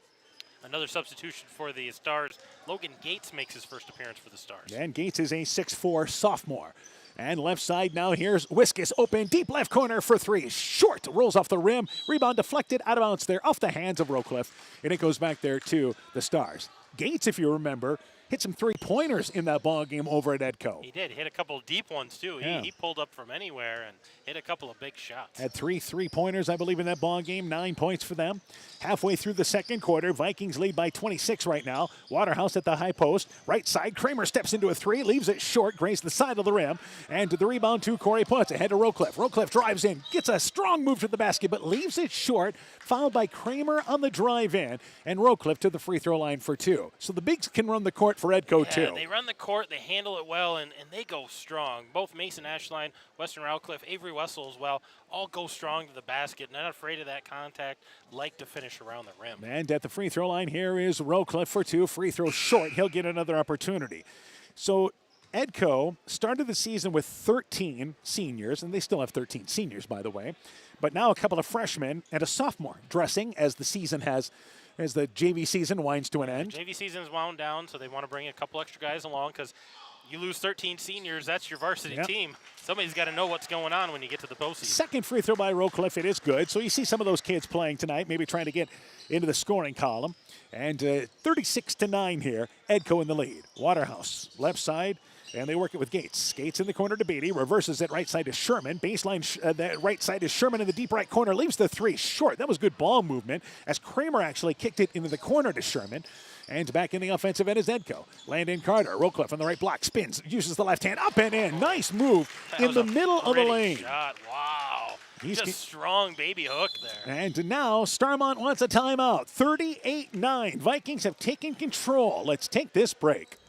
Being good at life means getting your finances together so you can focus on the moments that matter most. With over 175 years of expertise, New York Life Insurance Company provides you with benefits you can enjoy while you're, living. So give your local agents Andrew Reimer or Troy Springer of Guttenberg or Bill Garms in Monona a call. You can reach Andy and Troy at 563-252-2471 or Bill at 563-880-5530. They can help you and your family be good at life. It's the first time out of this ball game, 38-9. It is a 29-point lead for Edco. And Starmont, again, Coach Beatty continuing to work on some things here. And you see what happens if they're able to hang on to the basketball there, able to get into their offense. Get in that offense, they get good looks. So it's not like things are all out of whack. Just a lot of pressure out of it. McTaggart, by the way, with those 2 fouls, has checked back in. Free throw line, it is our right side. Kramer had it deflected away, but tracks it down in the corner. Now needs somebody to come help him out, and they take another timeout there to avoid a turnover. So Coach Beatty takes a timeout. Starmont will maintain possession. So a little more time to talk things over. 3:08 to go here in our half. 38-9. Vikings in the lead. Let's take this break. Looking for a checking account with no monthly requirements or service charge? People's State Bank's new redesigned People's Checking Account is just what you're looking for. The account includes free debit card, online and mobile banking, bill pay, and much more at no cost to you. You heard that right. No cost to you. We're your local community bank, ready to serve you. Stop into one of our 20 convenient locations to open a People's Checking Account. People's State Bank. Member FDIC.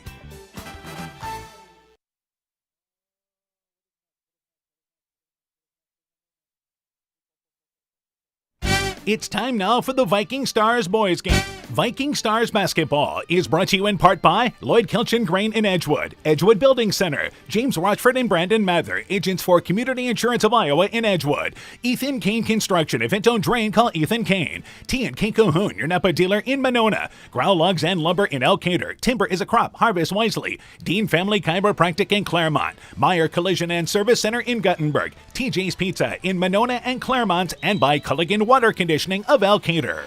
So back to action here. 3 minutes to go first half. Starmont using a timeout. They maintain possession. Maker goes in the lane to Kramer. Kramer back over to Maker. Right side, he's open for 3. Banks it well long. But the long rebound back into the hands of Meade, who also checked in. Here's Beatty. Drives baseline. Pulls up. 8-foot little runner there. Took off the left foot. Hits the shot along the baseline. And it's 38-11. So after they maintain possession, they score. Rowcliffe at the free throw line. Kicks it over to Ashline. He drives baseline. Gets by his defender. Muscles it over the rim, but too strong. Rowcliffe the rebound. In the lane. Covered. Somehow saves it back over to Connor Putz. Good job there. And here's Landon Carter. Open left corner for 3. That's off the back of the rim. Wessels the offensive rebound off the right side. And they'll reset back over on top here now. So, again, jump shot there, taken by Connor Putz off the left side. 15-footer is good. Nice little cut to the middle of the lane and just elevates a little teardrop shot falls in. Nice shot. Back to a 29-point lead, equaling their biggest of the half. Maker at the elbow, pulls up, 15-footer, banks it long from the elbow. Rebound pulled down by Wessel. Here's a chance to run. Connor Putz, crossover dribble, goes left side to Carter. He's open. 10-foot jump shot left side, no good. Wessel, the offensive rebound, back to Rowcliffe, who banks it too strong. Connor Putz back over to Rowcliffe. Rowcliffe back right side. Connor Putz open right side for three. That shot no good. Rebound Meade saves it back, but into the hands of Wessel. Wessel back to Connor Putz, and they're being too unselfish right now. Yeah, just shoot the ball. And Connor Putz is fouled, and a reach-in foul committed there by Kramer. You love the passing, don't get me wrong, but a couple of shots they probably could have taken there close range. Pretty close range, and they're getting those offensive rebounds and looking for the open guy, and a lot of times the open guy is the guy with the ball. Just shoot it. So at the free throw line, Connor Putz is fouled. He'll go to the free throw line for a 1-and-1. Substitutions, Landon Carter, Ashline will check out. Edco has 6 guys on the court right now, so Rowcliffe will check out as well as Wiskis comes back into the ball game. Also, Rochford back in there. And there'll be another substitution coming in for Connor Putz, but he has a 1-and-1 right now. Free throw on its way there. It is good. Makes the first. He'll get the second. That was the 8th team foul committed by Starmont. 30-point lead right now for Edco. And if they get to the 35-point rule, that second half's going to fly. It's going to go pretty fast. Second free throw on its way there. It's off the back of the rim. So Connor Putz gets to stay in the ball game. He gets to stay in, you bet. He did not intentionally miss it. He did not intentionally miss it, but he looked over at the scores table there and smiled. In the lane, trying to work it down low is Maker, and he's tied up off the right side there. And he will check out as number 34 comes into the ball game, and that is Nathan Carter, a 6-foot senior. So did you see that look by Connor to the bench? He looked over. You're going to have to sit there a little longer. I should say the scores table. Inbounds to McTaggart. McTaggart got that 90s Billy Ray Cyrus hair. Hands it on over on the top now here to Vasky, who just checked in. Loses the basketball, picked up by Price Rochford. And the Vikings come back into the offensive end. Wiskis thought about the three, but covered a step behind the arc. Back right side to Nathan Carter. Back right side to Wiskis. On top, Corey Putz down in the lane. Wessel seals his defender. The shot no good, but fouled there by McTaggart. That's the third foul on McTaggart. Wessel did a nice job using his frame to create some spacing. He did. He had McTaggart sealed on the backside and just went drop step towards the left and goes up with the right hand, keep the ball away from the defender, and McTaggart comes across his body. That's his third. And Wessel to the free throw line for 2. He was fouled in the act of shooting. Free throw there. It is in and out. It is no good. 41-11 remains the score. Meade checks out along with McTaggart. Waterhouse back in along with Sherman. It was senior night here tonight again for Starmont, and Waterhouse, one of those seniors. Will Patrick on the roster as well as a senior for them. Free throw being eyed here by Wessel. Second free throw on its way. Takes his time. Floats that free throw up there. Leaves it short. Comes up empty. Sherman gets the rebound off the right side. So Edco comes up empty that possession. 1 minute left here in our first half. Right side, Beatty. Beatty back out on top. Knocked away there by Rochford. It's a steal. Rochford drives in. Left-handed layup. No good. Fouled hard by Beatty along with Sherman there. And Rochford goes to the free throw line for 2. So this is our first look at the next Rochford in for Edco. Freshman here, Price Rochford, and welcome to the varsity, varsity basketball. He gets pushed hard into the protective thing behind the hoop there, and going to shoot a couple of free throws. Free throw is good. There's your first varsity point there. So it's 42-11. The young freshman, 5'8" listed there. And he'll have another free throw.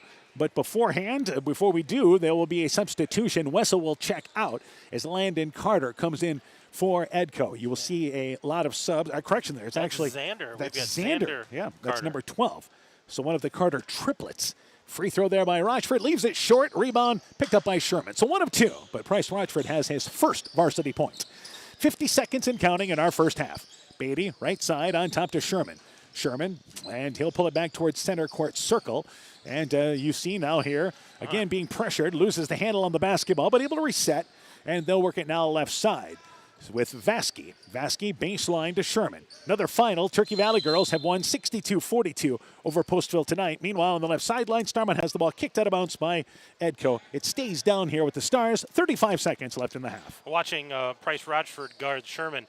There's a freshman on a freshman there, so we're going to see that for 3 more years. And inbounds to Waterhouse. Does Starmont here? Can they work for 1 at this point? And Maker has it right side. On top to Vasky. 25 seconds to go. Vasky in the corner now to Sherman. Sherman left corner on the wing, goes down to Waterhouse. Waterhouse on the left block, muscles up the shot, no good, but fouled by Wiskus on the drive in. And they got into their offense, and Waterhouse got a good look. Yeah, found a seam there on the side and just took it strong to the left side of the lane. And I think Jack Wiskus was kind of caught off guard. He came so strong and kind of threw out a hand and made a little contact there. Waterhouse going to get a couple of free throws. And free throw on its way by Waterhouse. It is good at 42-12. So Edco just taking care of business tonight. Led to 25-6 at the end of one, led by 19. They pushed it here to 30. Second free throw being eyed by Waterhouse. It is good. They have substituted freely in this ball game. So both free throws made by Waterhouse on senior night. And 15 seconds left in the quarter. Right side to Putz. Putz back out on top.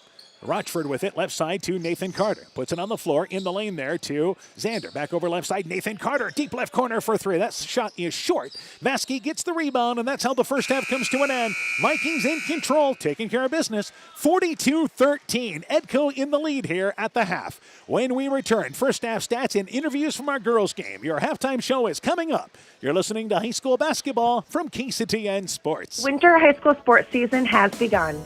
Dr. Mark Foey, Dr. Jessica Wilkie, Dr. Courtney Wicken, and the staff of Family Dentistry Associates in Monona encourage you to support your local high school basketball and wrestling teams.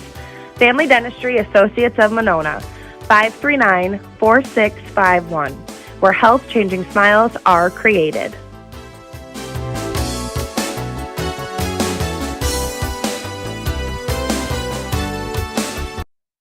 Viking Stars Basketball is brought to you in part by Pam Vasky of Smith Insurance, Strawberry Point, and Heritage Mutual Insurance, Hill Country Convenience Store, and Every's Auto and Tire in Colesburg, Welterland Motors in Edgewood, Guttenberg Municipal Hospital and Clinic. Check out career opportunities at guttenberghospital.org. St. Olaf Ag Sales and Service, Thompson Construction, and Monona Overhead Door, LTI & Sons Water Conditioning, your Connecticut dealer in Postville, Myers Auto Service in Monona, and by the Lowena Savings Bank, member FDIC. At the half, 42-13 is our score. It is the Edco boys leading Starmont. Earlier tonight, the Edco girls victorious, 52-35. We're joined by Edco girls basketball coach Steve Putz. Coach, first off here, let's start with the second quarter because I think that showed what this team can do in that second quarter. Yeah, no, we made a nice run once we settled in there after that first, and I believe we scored like 22 points in that second quarter, and we made a nice run in there once we hit some outside shots, got inside out a little bit, and yeah, it was a good quarter for us. All right, so then you had that lead, 35-11. You score right away in the third quarter, but things changed drastically in the third quarter. Yeah, no, they came out and kind of did a diamond in one press a little bit to adjust to that. And then when the fourth quarter, we did a better job against it. Obviously, and I think the positive there is that you saw two of your better players in Ella Alvis, especially being a senior, kind of reset things to get you guys to after seeing that lead dwindle down to 13 there, to answer. Yeah, no, definitely. The girls did do a nice job tonight of settling in there. She knew what we needed to run. I didn't have to call it out there, and she did a nice job of doing what we needed to do because that was, a first time we've ever seen, diamond in one press on us tonight. The other thing is offensively, 4 girls in double figures tonight. I think that's a good thing. Yeah, no, it is.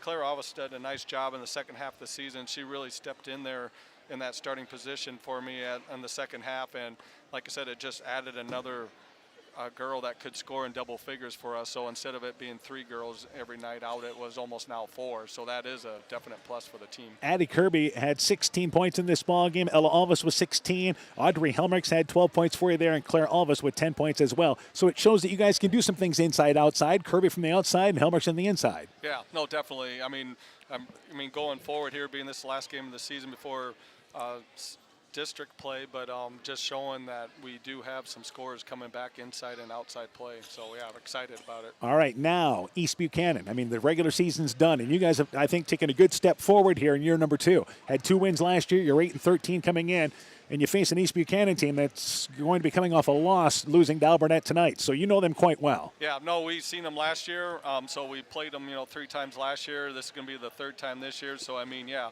the last time out when we played them in Edgewood, I mean, it was an 11-point game at half. I mean, we did a nice job of adjusting. You know what we're going to get from them. They're good 2-3 zone defense in the half court, and they're going to come out at you full court press. And we did a nice job handling it the last time we played them. And you're going to need 4 quarters. Yes. I think that's going to be, to have a chance, right? Yep, exactly. And that's one thing these girls are going to have to figure out. It's kind of been our Achilles heel this season, that third quarter when we come out. We just always seem like that one is kind of our off quarter that when we need, whether we're winning or losing the game, it's just that third quarter. So we'll figure things out and get a good scout on them and go there. All right, Coach, good luck to you guys in that tournament game. We hope to catch up with you guys in the postseason. Good luck. Yeah, no, thank you, Dan. Edco basketball coach Steve Putz on his Viking team. We'll take a break. When we return, we'll talk with Starmont girls basketball coach Jerry Bentley when our halftime show continues after this. We know that potential is greatly enhanced through hard work and dedication. At Viafield Cooperatives, we promise to provide innovative products and dependable service to help you meet and exceed your potential. From agronomy to energy, grain to feed, Viafield is excited to provide growing opportunities for both producers and consumers at 18 locations throughout northern Iowa and southern Minnesota. Want to learn more about Viafield? Go to viafield.com. Viafield is a proud supporter of our local student athletes. Welcome back to Starmont at the half. Viking boys lead 42-13. Earlier tonight, Starmont girls dropped a 52-35 decision. We're joined by Starmont girls basketball coach Jerry Bentley. Coach, first off here, a great second half by your team. You're down at halftime, but your kids kept working and gave yourselves an opportunity in that second half. Yeah, I mean, they came out and they couldn't miss. I mean, it's hard to beat somebody when they hit that much. I mean, you got 6 threes in the first half, so we had to make an adjustment. We tried something. It worked. Girls kept working hard, so it's a good place to build. Yeah, no, so defensively, that got you back into the ball game. But offensively, I think that was one of your better nights offensively with the ball movement, getting the open looks. Yeah, we've been moving the ball well. I mean, we just had some confidence in our shot tonight, and the shots went in. So that helps a lot when you can make shots and you don't turn the ball over a lot. So Sydney Baumgartner kind of helping that comeback along. She had 17 points for you. yeah, and she comes out at one time and she goes, "I'm going to stop shooting because I'm shooting too much." And I said, "No, you need to keep shooting." So she led you offensively. Morgan Thomas was a nice lift tonight with 9 points. Yeah, Morgan shot the ball well tonight. I mean, we did a lot of good things tonight. Real happy with it. Something to build off and get ready for next Saturday. You know, the other thing is only 10 turnovers in this ball game tonight. I think that's a big positive for you guys. Oh, yeah, a lot of positives tonight, a lot of positives. All right, so obviously, defensively, tell me a little bit about that diamond and one you guys are running in that second half. That was a diamond and one, right. Yes. We haven't worked on it much. Actually, we haven't worked on it at all. We ran it before, but we didn't do it at all this year. That just throw it in and asked them, "Hey, can you guys handle this?" So, I mean, it's something that, obviously we can do. We'll probably do a lot more of it. Yeah, your team did a good job adjusting there to what you guys wanted them to do in that second half there, no matter who was guarding the Kirby girl. All right, so now you guys face Southwind coming up in the your next ball game, right? Next Saturday night in the 2A tournament. And I think you feel like this is something to build off of there to give you an opportunity, I think, next week. Oh, definitely. If we have a good week of practice, I mean, they're beatable. I mean, I've watched, I probably shouldn't say this, but I've watched probably 6 or 8 games already. So, yeah, it's just a matter of coming out and doing the things we did tonight, and we got a shot. Yep, certainly good effort by your kids. Good luck to you guys in that ball game next week. Hopefully catch up with you guys. Good luck. You bet, thanks. Starmont girls basketball coach Jerry Bentley talking things over there about his Stars team as they dropped a 52-35 decision. A quick break. When we return, first half stats, second half action. You're listening to high school basketball from KCTN Sports. When in Guttenberg, stop into Sode's Green Acre Country Market and Cafe. Sode's can make you lunch as you browse their gift shop. We have a great selection of spirits, wine, and craft beers along with a gourmet food section. Looking to shop local? We have a great selection of Iowa-made items, handcrafted soaps, candles, honey, and syrup. We also have jewelry, books, toys, home decor, and so much more. Find us on Facebook to find out more because Sode's Green Acre in Guttenberg, Iowa is more than just a store. Viking Stars basketball is brought to you in part by Silver Edge Cooperative in Edgewood, Strawberry Point, and Delhi. Citizen State Bank of Monticello, Hopkinton, Ryan, Manchester, Winthrop, Strawberry Point, and New Vienna. Member FDIC and Equal Housing Lender. Blooms Flowers, Gifts, and more in Edgewood. Norby's Farm Fleet in Northeast Iowa. Carr Auto Group. Fisk Farm and Home in Monona, Cresco, and Decorah. Quillen's Quality Food, serving Northeast Iowa. Clayton County Recycling of Monona. And RGK Portable Building, serving Northeast Iowa and Southwest Wisconsin. 42-13 is our score. It is Edco leading Starmont. We turn things over to Coach Hammond. Let's go through the first half totals, and let's start with Edco. Vikings are led by Weston Rowcliffe with 9 points. 8 points for Connor Putz. We've got 6 points for Mason Ashline, 5 points for Jack Wiskus, 5 points for Landon Carter, 4 points for Corey Putz. We've got 4 points for Avery Wessel, 1 point for Price Rochford, 42 points. They shot 50% in the first half, 3 of 12 behind the arc, but 65% inside the arc, 7 of 14 from the free throw line, also at 50%, shooting very, very well. Only 3 turnovers. And with the exception, maybe make a few more free throws there. Make a couple free throws. All right, let's go to the totals now for Starmont. The Stars are led by Kyle Sherman with 5, 4 points for Keegan McTaggart, 2 points for Waterhouse, and 2 for Sawyer Beatty. They shot 38%. They had 19 turnovers in that first half. Yeah, that's kind of what's done them in throughout this season. It's a team that average, turnover-wise there, they're averaging close to 30 turnovers a ball game. So that's been a problem, and it's going to be a problem. It's just something you cannot hide. But you want to continue to build here. Down by 29 points, you want to try to stave off that 35-point rule as long as you can. You don't want to, if you want to keep growing and keep working on things, you don't want that clock running constantly. So they want to prevent this from getting to 35. But I think the other thing is Keegan McTaggart spent most of the first half sitting on the bench, and he was a nice spark to get the offense going. They need him on the court. He's active. He shoots the ball well, and I think he complements some of those outside shooters for Starmont. With Sherman and McTaggart, usually get 6 points a ball game, 6 or 7 points a ball game. So that's been missing from them in the first half. Yeah, it has. Both of them are right at their average, but I think they could have produced a little bit more in that first half. So Edco gets the ball to start the second half. It'll be the Putz twins, Connor and Corey. Also out there, Wiskus, Rowcliffe, and Ashline as we start the second half. For Starmont, continue that 2-3 zone. McTaggart plays the middle of it. Sherman starts the second half. Also out there, Beatty, Waterhouse, as well as Maker. The ball knocked away by Sherman as they try to pass in the lane, and then stealing it back is Corey Putz, who saves it on over to Connor, and they score the right-handed layup. So a steal by Starmont, but the Vikings steal it back to go up by 30+. And there's that twin mentality again, knowing where the other one's at, just working so well together. And left side, Waterhouse in the offensive end. A 1-3-1 by Edco now as Corey Putz knocks it away, gets it ahead to Wiskus. He drives in and scores the layup. So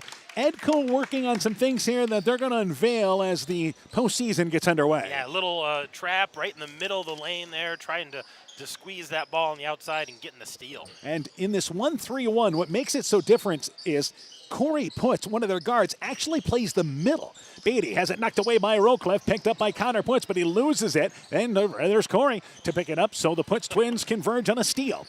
And they quickly come back into the offensive end to Wiskus. Left side, Ashline drives baseline and flips it back to Corey Putz, scores the left-handed layup, and there is your 35-point rule. 1:15 into the third quarter. And it is 48-13, a 6-0 run in the blink of an eye. And just like that, yeah, they're a continuous clock, and we said the second half's going to fly if we get to that point. Sherman open just off the top of the key left side, leaves it short, just grazed the bottom of the rim. Rebound by Corey Putz, ahead to Rowcliffe. Starmont gets back, but Rowcliffe drives baseline, pulls an 8-foot jump shot, leaves it short. Nice job by Ashline because McTaggart had him sealed.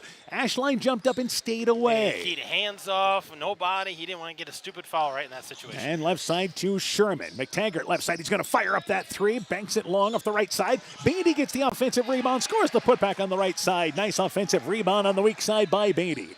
So 48-15, Edco in the lead. Starmont's their next, they play East Buchanan yet to close the regular season. They have one more game against East Buchanan, and then they start tournament. Wiskus to Ashline. He drives in, muscles up the shot. No good off the right block, but he's fouled. He'll go to the free throw line for 2. Wiskus tried to pass down low. Actually was deflected to Ashline. Starmont did get a hand in the passing lane. You know, I talked about those Putz twins, and they call them Crash and Eddie. They name them after the two possums from the Ice Age movies, and they just like creating mayhem out there. And that's what they're doing. It's just causing havoc and pestering people and just going full out Crash and Eddie. Free throw there. It is short, but rolls over to the front of the rim by Ashline. So at some point, we've had the Putz twins, but the last time these two teams met, we had the Carter triplets on the court too. We did. I wonder if we'll have Putz twins and Carter triplets all at the same time. I don't think we've seen that this year. Free throw, it is short, and Rowcliffe there, I believe, committed an offensive foul as Beatty had him blocked off. He kind of held Beatty with one hand, tried to go up for the rebound, and it goes back there to the Stars. All right, so our clock stopped with the we had the free throws. We had the free throws, and now it's going to start up again and should be continuous here. Right, and it will stop only if we have a timeout or we get in a situation where there's a foul in free throws. Waterhouse at the high post area loses the basketball, picked up there by Putz. That's Corey. Gets it ahead to Rowcliffe. Rowcliffe throws an alley-oop, and the ball hits the rim, but there is Ashline in the middle of the lane, but misses the putback. And then is Ashline fouled? Nope, I believe there. They tried to, yep, he was fouled. Sherman got the rebound, and the foul is committed there by Edco. It is actually Wiskus, the foul. So that happened after the missed shot. So do I have to give Rowcliffe a missed shot? Because that went off the rim. I think No. it was supposed to be an alley-oop. Right, it was supposed to be a pass to Wiskus, hit the rim. Ashline misses the shot. He was in the air. He was in the air. I don't know. Trying to get the rebound. Mead back into the game to Waterhouse. Drives in, stripped out of there by Connor Puts. Gets it ahead to Corey. Corey goes right side to Wiskus, feeds it back, but I believe Corey was not expecting the pass back, and it goes over his head out of bounds, and they turn it over to give it back to Starmont. And there's that super unselfishness, and somebody just needs to take the shot. Somebody put it up, put the basket in, play some defense. Edco again will be the number 1 seed in that district, but I'll tell you how much means about that number 1 seed, as here's Corey Puts stealing the basketball away. 2 years ago when Edco and Wapsie played, they were the 4 and the 3 seed in the sub-state final. Last year, Southwind was the 4 seed and ended up going to state. Going to state, you bet. And here is Ashline, and the ball there deflected out of there, picked up by Waterhouse. Had missed shot there by Connor Puts. Just came off the back of the iron, and nice rebound by the Stars. Waterhouse, left side, hands it on over to Sherman, and there's a blocking call. Rowcliffe on the far side tried to draw a charge there, blocking call. Clock continues to move inside 4 minutes left here in our third quarter. But Wapsie is on the bottom half of this district, so everybody says, well, Edco and Wapsie, they're going to play in the district final. Boy, that's going to be a great matchup. Well, that didn't happen. Get there. Yeah, they got to get there. Both of these teams got to win some ball games to get there. Yeah, it didn't happen last year. So a timeout taken by Starmont, 49-15. Edco in the lead. Back with more after this. Stronger, farther, faster. It all starts with good nutrition. Hi, I'm Megan Kregel, a dairy farmer in Clayton County. As our local student athletes take the field or court this year, the ultimate pre- and post-game fuel-up is in the real meat and real dairy foods grown right here in Iowa. Livestock farmers like me are proud to raise high-quality proteins that support health, energy, and performance. To learn more, visit realfarmersrealfoodrealmeat.com. So halfway through our fourth quarter, Starmont taking a 30-second timeout. Mead takes it out of bounds. They continue to work on things. Waterhouse, right side to Sherman. Sherman drives baseline, pulls up, 8-foot shot along the baseline. It is good. That is a young freshman that is still growing, by the way. He is, and he's playing very well for a freshman and growing up in a hurry here. You see some pieces for Starmont when you look at kind of maybe the future that there's some pieces they can build around. Bryce Rochford is checked back into the ball game for the Vikings. In the lane, Ashline back over on top to Rochford. 1-3-1 it appears here for Starmont. And Landon Carter has checked in as well for the Vikings. Lots of subs you're going to see in the final 11 and a half minutes. They go in the lane to Ashline, catches it by 2 defenders, but misses the shot. Wessel, who just checked in, offensive rebound. He misses it on the right side, point blank range. Rebound falls right back to him, 6 feet away, leaves the shot short, hits the rim, then off the backboard off the right side, and into the hands of Starmont. It came up empty, but great offensive rebounds for the Vikings. Now, those types of shots are the shots that Edco is going to have to hit if you're to advance in the postseason. That's one thing. From time to time offensively, it can be a struggle for them.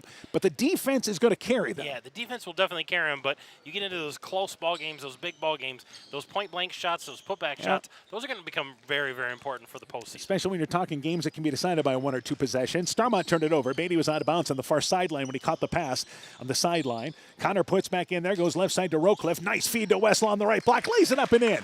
Those types of passes, though, are nice to see. And Weston Rowcliffe has done a great job. He's, one of the top scorers tonight. He's got to be one of the top assist guys because that's about his 3rd or 4th assist. Right side, Sherman with the basketball for the Stars. Takes a step back 3, right side, aired it out short. Rebound by Connor Puts ahead to Carter. Landon Carter drives in, shot blocked by Mead. Mead gets the rebound underneath. Good job and a recovery there by Mead. So we approach the 2-minute mark in our third quarter. Sherman has it left side. 51-17. Edco in control here. Sherman has it knocked away by Rochford. Rochford drives in. Sherman tried to block it. Misses the layup, but there to follow it is Connor Puts. In the air, catches the rebound, banks it up and in. That's the biggest lead of the night for the Vikings at 36 right now. Yeah, and comfortably in control, but still, again, working on some things. Back to their 2-3 zone here and continue to work on that. And Sherman tried to go in the lane to Waterhouse at the elbow. Intercepted by Connor Puts. He drives in, leaning in, too strong on the shot. Sherman got the rebound. And again, a fast break opportunity they didn't finish on. Yeah, didn't finish on that, but, that 1-3-1 was kind of interesting. They got that on film now, so teams are going to have to prepare for that. Waterhouse reach-in foul committed by Rochford. It is the 4th team foul on Edco. More substitutions. I think pretty much the rest of the ball game, we're going to see subs coming in every stoppage of play. Connor Putz checks out. Wessel and Rochford all check out. In there for Edco is number 14 and Ike Jones, a 6-foot senior. McTaggart's open right side for three. Leaves it off the side of the rim long.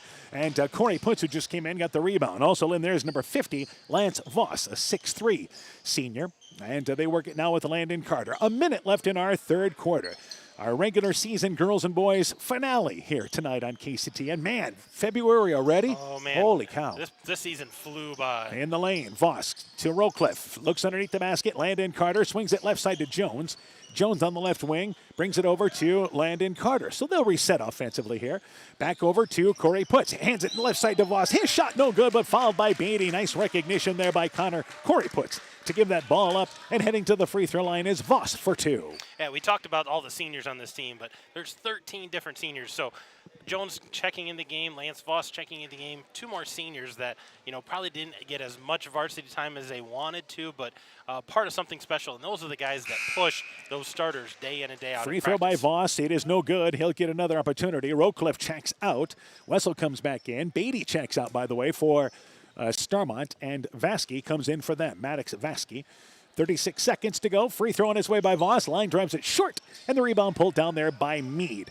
So, yeah, what's amazing is to have 13 seniors stay with it nowadays. Yeah, all staying out, all working hard, day in and day out. Sherman in the lane has it knocked away by Wessel. Picks up the basketball. It's actually still loose on the court. Jones and Sherman both diving for it on the court. Jump ball stays down here with Starmont. Clock is moving. 15 seconds to go in our third quarter. Meade will take it off the right side of the basket. Inbounds there to McTaggart. Back to Meade. Back over to McTaggart. On top to Vasky. 7 seconds to go. Waterhouse swings it right side. McTaggart open right wing for three. Aired it out long. Meade the weak side rebound. Put back. Blocked by Corey Putz. But a foul on Corey Putz with 0.5 seconds left in our third quarter as Meade had established offensive rebounding position. Yeah, nice position there. And Corey Putz thought he got all ball, but I think it was that other hand on the side that got the call. And at the free throw line here is Meade. Free throw there. It is off to the right. It is no good. Our score at the half was 42 to 13, right? So Edco scored 11 points in this quarter. Starmont only 4. Yeah, not a lot of scoring. Just a little more sluggish, but still a lot of up and down. Second free throw by Meade. It is no good. Sherman gets the offensive rebound, but that's how the third quarter comes to an end. Vikings on their way. 53-17 as we go to the fourth. You're listening to high school basketball from KCTN Sports. In these trying times, you don't want to waste a moment. It is time to take advantage of Freedom Bank's convenient online and mobile banking services. You can access your accounts from your computer or your smartphone and even pay bills without stepping a foot out of your home. You can even make deposits just by snapping a picture with your smartphone. This mobile deposit feature is available on approval. The fast, easy way to bank. Call today for more information. Freedom Bank, Elkader, Monona, Postville, Waukegan, Decorah, member FDIC. Viking Stars Basketball is brought to you in part by Silver Edge Cooperative in Edgewood, Strawberry Point, and Delhi. Citizen State Bank of Monticello, Hopkinton, Ryan, Manchester, Winthrop, Strawberry Point, and New Vienna. Member FDIC and Equal Housing Lender. Blooms Flowers, Gifts, and more in Edgewood. Norby's Farm Fleet in Northeast Iowa. Carr Auto Group. Fisk Farm and Home in Monona, Cresco, and Decorah. Quillen's Quality Food, serving Northeast Iowa. Clayton County Recycling of Monona. And RGK Portable Building, serving Northeast Iowa and Southwest Wisconsin. 53-17. Edco in the lead here at the end of the third quarter. All right, another girls' final. MFL Marmac has defeated Clayton Ridge 50-31. North Fayette Valley beating West Central earlier tonight 60-43.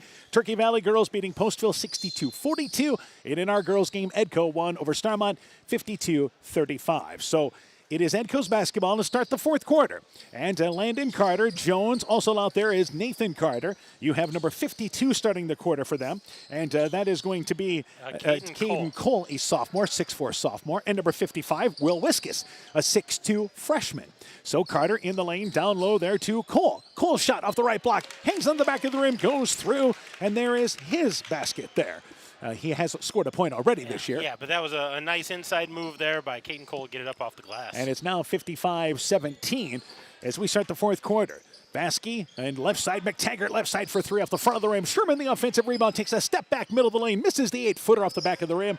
Rebound cleared there by Will Wiskus. So you have McTaggart, Waterhouse, Also out there, Sherman, Meade, and Maddox. Left side for 3. Cole got it from the left wing. Hits the three-pointer. 58-17. Vikings on their way at the 7-minute mark in our fourth quarter. And Cole caught that in stride and just shot it with confidence. Nothing but the bottom of the net. Vasky right side to Sherman. Drives baseline, pulls up 8-footer there. Misses the shot, but Vasky the rebound. Saves it back to McTaggart. On top, knocked away by Jones. Here's a fast break opportunity, and Ike Jones hits the right-handed layup. So you expect these kids to continue to hustle because this group, again, makes the starters work. Yeah, they push the starters, so they're used to playing up-tempo, and they're going to get after it here against Starmont starters. And to McTaggart over left side. You expect to see more subs for Starmont this fourth quarter as well, as McTaggart on top there to Vasky.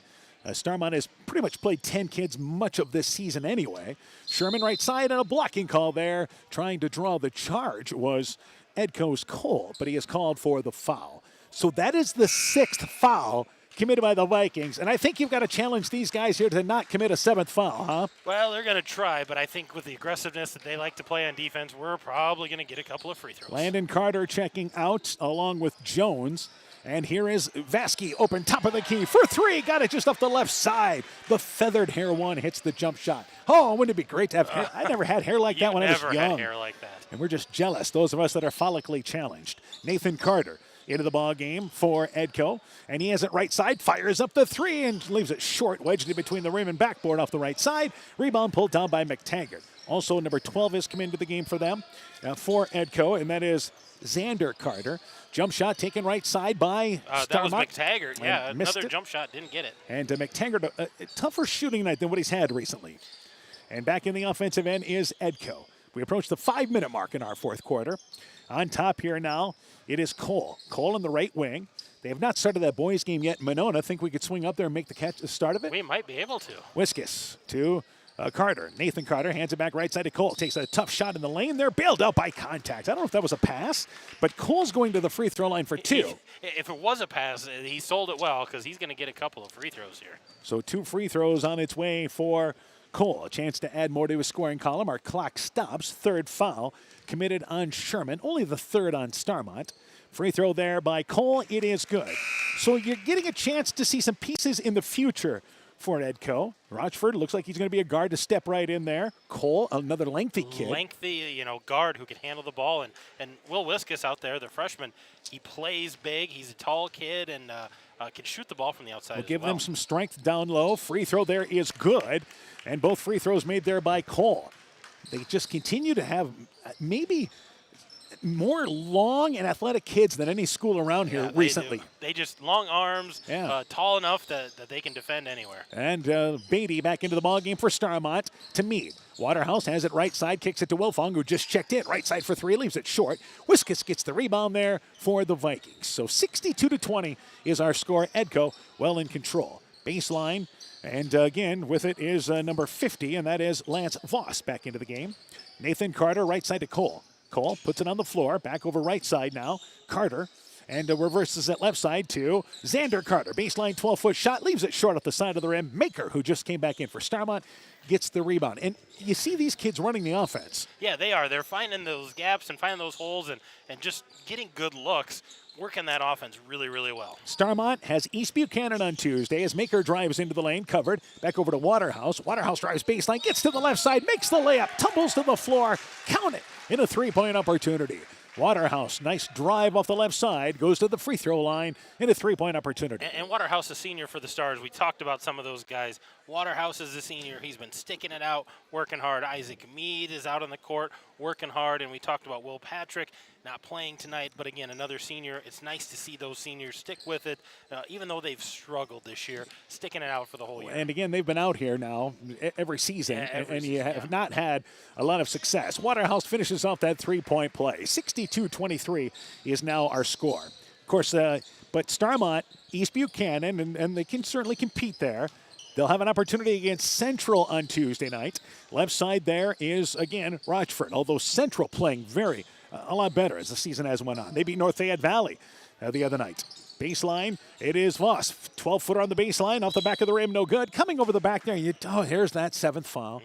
It's actually the 8th foul, but reaching over the back was Xander Carter, and will go the other end, shooting free throws, and the clock continues to run. I think they're going to stop it. They do with 3:20 I think left. they forgot. Well, this is a 1-and-1. We probably stole a couple of seconds there, but I don't think anybody is going to mind that. So the girls' game just recently got over there with Clayton Ridge and MFL Marmac. So that boys' game is going to be a late night affair tonight. That's going to be a great game up there. I don't think we can quite make it, Dan, but I that think would be you're kind right. of cool. Free throw on its way there by Maker off the back of the rim. Misses the front end of the 1-and-1. And Nathan Carter gets the rebound for Edco. So we'll see Starmont next Friday night. And that is the play-in game of the Class 1A tournament. Their goal is to get a tournament win. I mean, Central or Starmont, one of those teams is going to get a tournament win next week. Left side, Xander Carter, left baseline for 3, and leaves it short. And the rebound tracked down by Voss on the right side. Back out on top to Rushford. Jones on the right wing and brings it back out on top. Inside 3 minutes left here in our fourth quarter. Of course, Tuesday night, I should say, as Nathan Carter left side for 3. That's long off the right side of the rim. And Voss got the rebound there, but he's fouled. And the foul committed by Starmont. Meade the foul, fourth foul there, committed by, once again, Starmont. So Tuesday night, we have MFL Marmac in North Fayette Valley. If MFL boys only. Boys only, right. That's a boys game there. If MFL Marmac beats Clayton Ridge tonight, they clinch the Upper Iowa Conference. If not, they would have to win that ball game on Tuesday night. Otherwise, there's going to be a tie at the top. Right. So MFL Marmac still controls their own fate. Inbounds there to Jones, and what a season they've had. 6 wins last year. Oh, man, and I think they're a year early of what everyone kind of expected, and they've really come into their own and in control of the Upper Iowa Conference. Rochford, right side there to Nathan Carter, and they work it on top, Rochford to Jones. Jones, left side, Xander Carter. Inside 2 minutes left here in our fourth quarter, and they try to work it in the lane, trying to work it down low to Voss. Intercepted there by Beatty. Good to see both these teams continuing to play hard. The game's long been decided. These teams continue to work at things. Still have a majority of our crowd, I think, is continue to hang out here tonight. We've had good stream audience tonight, and here's the losing the basketball as Beatty picked up by Rochford, drives in, hammered hard there by Beatty, and that will put Price Rochford to the free throw line. Beatty was not going to give up an easy layup opportunity, and Price Rochford back to the line. Well, and Price Rochford has now met both ends cushions because he got slammed hard in the other one, and now he gets slammed hard on this one. So welcome to the big time here, young Mr. Rochford. And, of course, we were talking about the sectional that these guys are inter-district, I should say, as the free throw being eyed there by Rochford. Rolls over to the front of the rim, goes through. He'll get another opportunity. But that is, we mentioned a loaded district to begin with.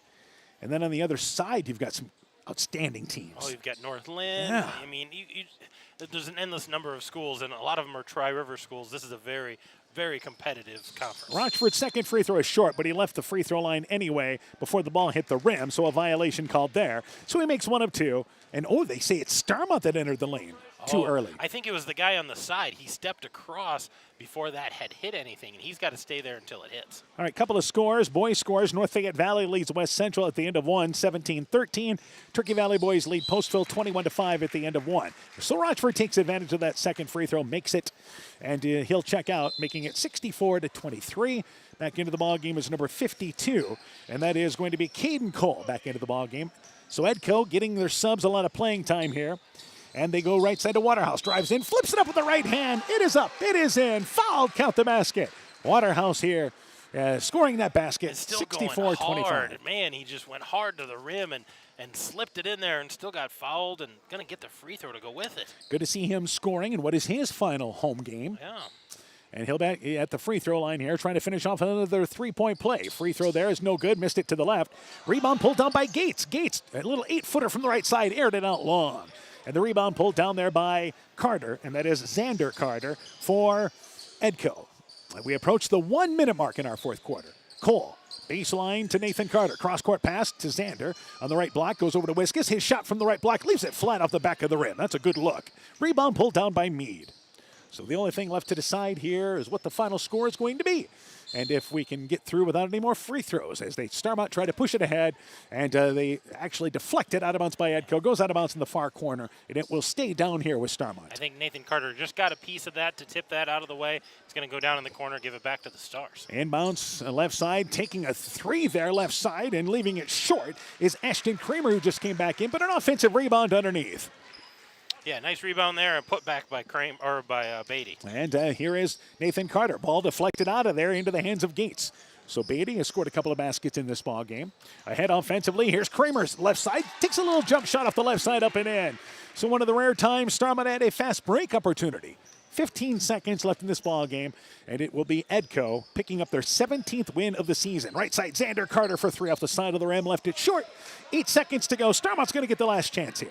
And Kramer walks into the offensive end, now decides to take a half-court heave on its way, banks it to the right, and the game comes to an end. All right, settle for a half-court shot. Looking for some fireworks stand things, but the shot no good. Edco, again, trying to build momentum for the postseason. Took care of this lead early, built a dominant lead at the end of the first quarter by 19. They win big. 64-29, that's the final score. Edco victorious. With the win, the Vikings 17-3, 10-3 in the conference. Stars still searching for that first win. They dropped to 0-20, 0-13 in the conference. We'll take a break. When we return, game stats, coaching interviews, your post-game show is coming up. You're listening to high school basketball from KCTN Sports. Your hometown dealer, no matter where your hometown may be. Hi, it's Forrest Brown with the Browns Family Dealerships. We get people driving to our dealerships from many different towns, counties, even states to make Browns their hometown dealer. Hey sports fans, take a time out and call Garms Financial Services. Their team of agents can show you how to save money on all your insurance needs with Grinnell Mutual. Whether you need auto, home, farm, crop, or business insurance, Garms Financial Services has you covered. You'll also receive quality protection, expert advice, and local friendly service. Call Brian Bugenhagen, Cheryl Wagner, Emily Bazin, or Kayla Olson today for a free competitive quote. Garms Financial Services in Elkader, your trusted choice agency.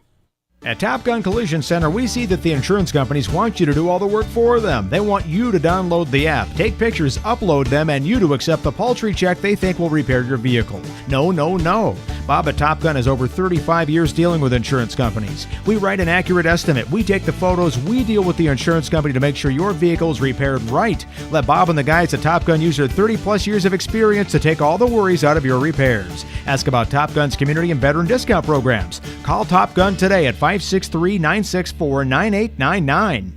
This is Amy Rolfs, RN from Decorah. I was drawn to the small, friendly atmosphere 18 years ago that was noticeable from the minute I walked in. Everyone is friendly, helpful, and our combined ultimate goal is to provide quality personal health care to the people of this community. We are withstanding the challenges and moving forward together. We will be here caring for you right here at home for another 70 years.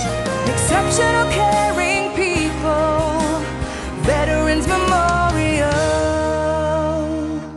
Inspiring changes to a happier, healthier you is what we do at Clayton Drug. Your health affects every aspect of your life, and here at Clayton Drug, we are committed to helping you achieve the highest quality of life possible. We deliver a range of services with options to meet your individual needs. We are a full-service pharmacy offering services such as med packing, to your home or mail delivery, online prescription refill, and a prescription loyalty program. We also have personal and home health care items available. Clayton Drug connecting the communities of Elkader, Strawberry Point, and Sumner to service all in between. Take on what Mother Nature throws at you with a John Deere 1 Family or 3E Series tractor. With quick hitch capabilities, you can add rear or front snow blades, a snowblower, and a bundle of other attachments. Work better, faster, and more comfortably this year on a John Deere tractor. Come by your local dealer and see why nothing runs like a Deere. Visit Bodensteiner Implement at one of their 10 Northeast Iowa locations today or request a quote online at bodimp.com. Hi, this is Cody from Torkelson Motors in Elgin and Waukon. At Torkelson Motors, we believe that student involvement in activities is a great way to help grow our communities, and we are proud to help sponsor this game for your enjoyment. We've been serving Northeast Iowa since 1926 and appreciate the business that our customers have given us and the support they provide to our area schools and communities. So the next time you are in need of a new or used vehicle or a repair, stop into Torkelson Motors. We've been selling cars the old-fashioned way with a friendly smile and a handshake right here next door in Elgin and Waukon. Viking Stars Basketball is brought to you in part by Northeast Iowa Subdrains in Strawberry Point, J&J Land Solutions in Edgewood, Rivals Inc. Custom Gear, Screen Printing, Embroidery, and online shopping at rivalsinc.com, Farmer Savings Bank of Colesburg, Elkport Garber, Strawberry Point, and Arlington, member FDIC, Bruins and James Insurance, your Grinnell Mutual agent in Monona, Bacon Concrete and Postville, Furniture Showcase and Allwine, Lighting Showroom, Flooring, Furniture, and Window Treatments, and Outdoor Creations, your Floral, Landscape, and Garden Center in Monona. Welcome back to Starmont. They're starting to set up for sectional wrestling tomorrow. It is the Edco boys winning tonight 64-29 as they improve to 17-3. We're joined by Coach Aaron Hammond. Let's go through the individual totals, and let's start first off with the Vikings. Vikings were led tonight by Connor Putz with 12 points. Mason Ashline had 7 points. Jack Wiskus with 7. 6 points for Corey Putz. 9 points for Weston Routcliffe. 6 points for Avery Wessel.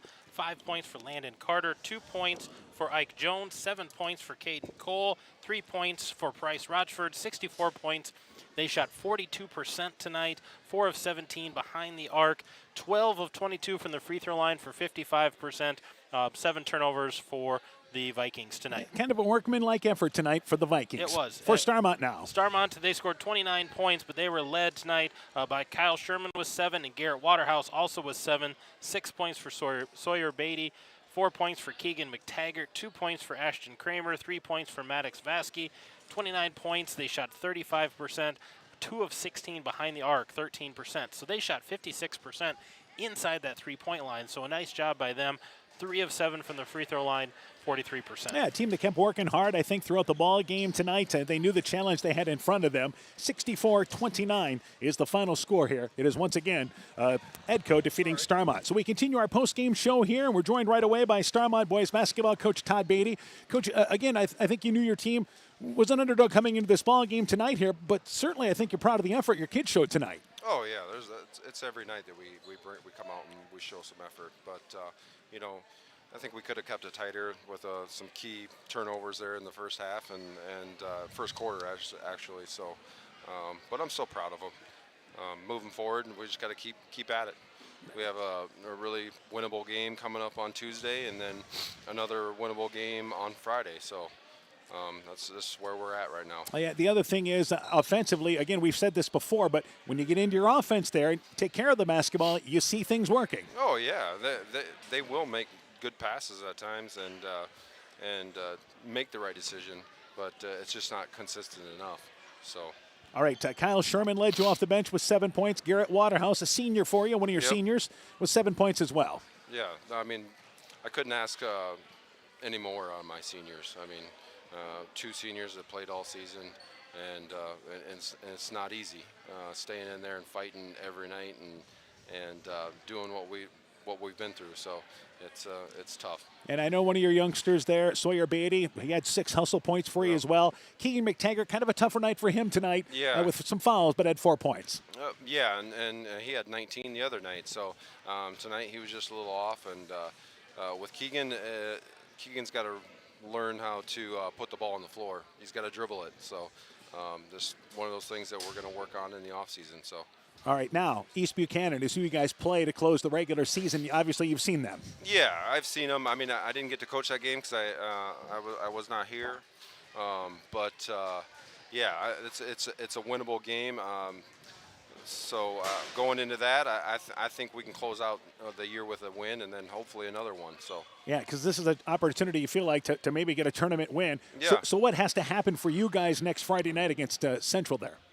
Well, we got to take care of the basketball first and foremost, and we got to put it in that nice round orange thing out there. So that's been our struggle all year. We get a lot of great shots that just don't fall for us. So. That's going to be the key, is that we can at least put 50 on the board, and it's going to be tough. Yeah, right. Obviously, season high 44. So, yeah. But I think you understand where you guys certainly need to get to. Yeah, we need to get to 50.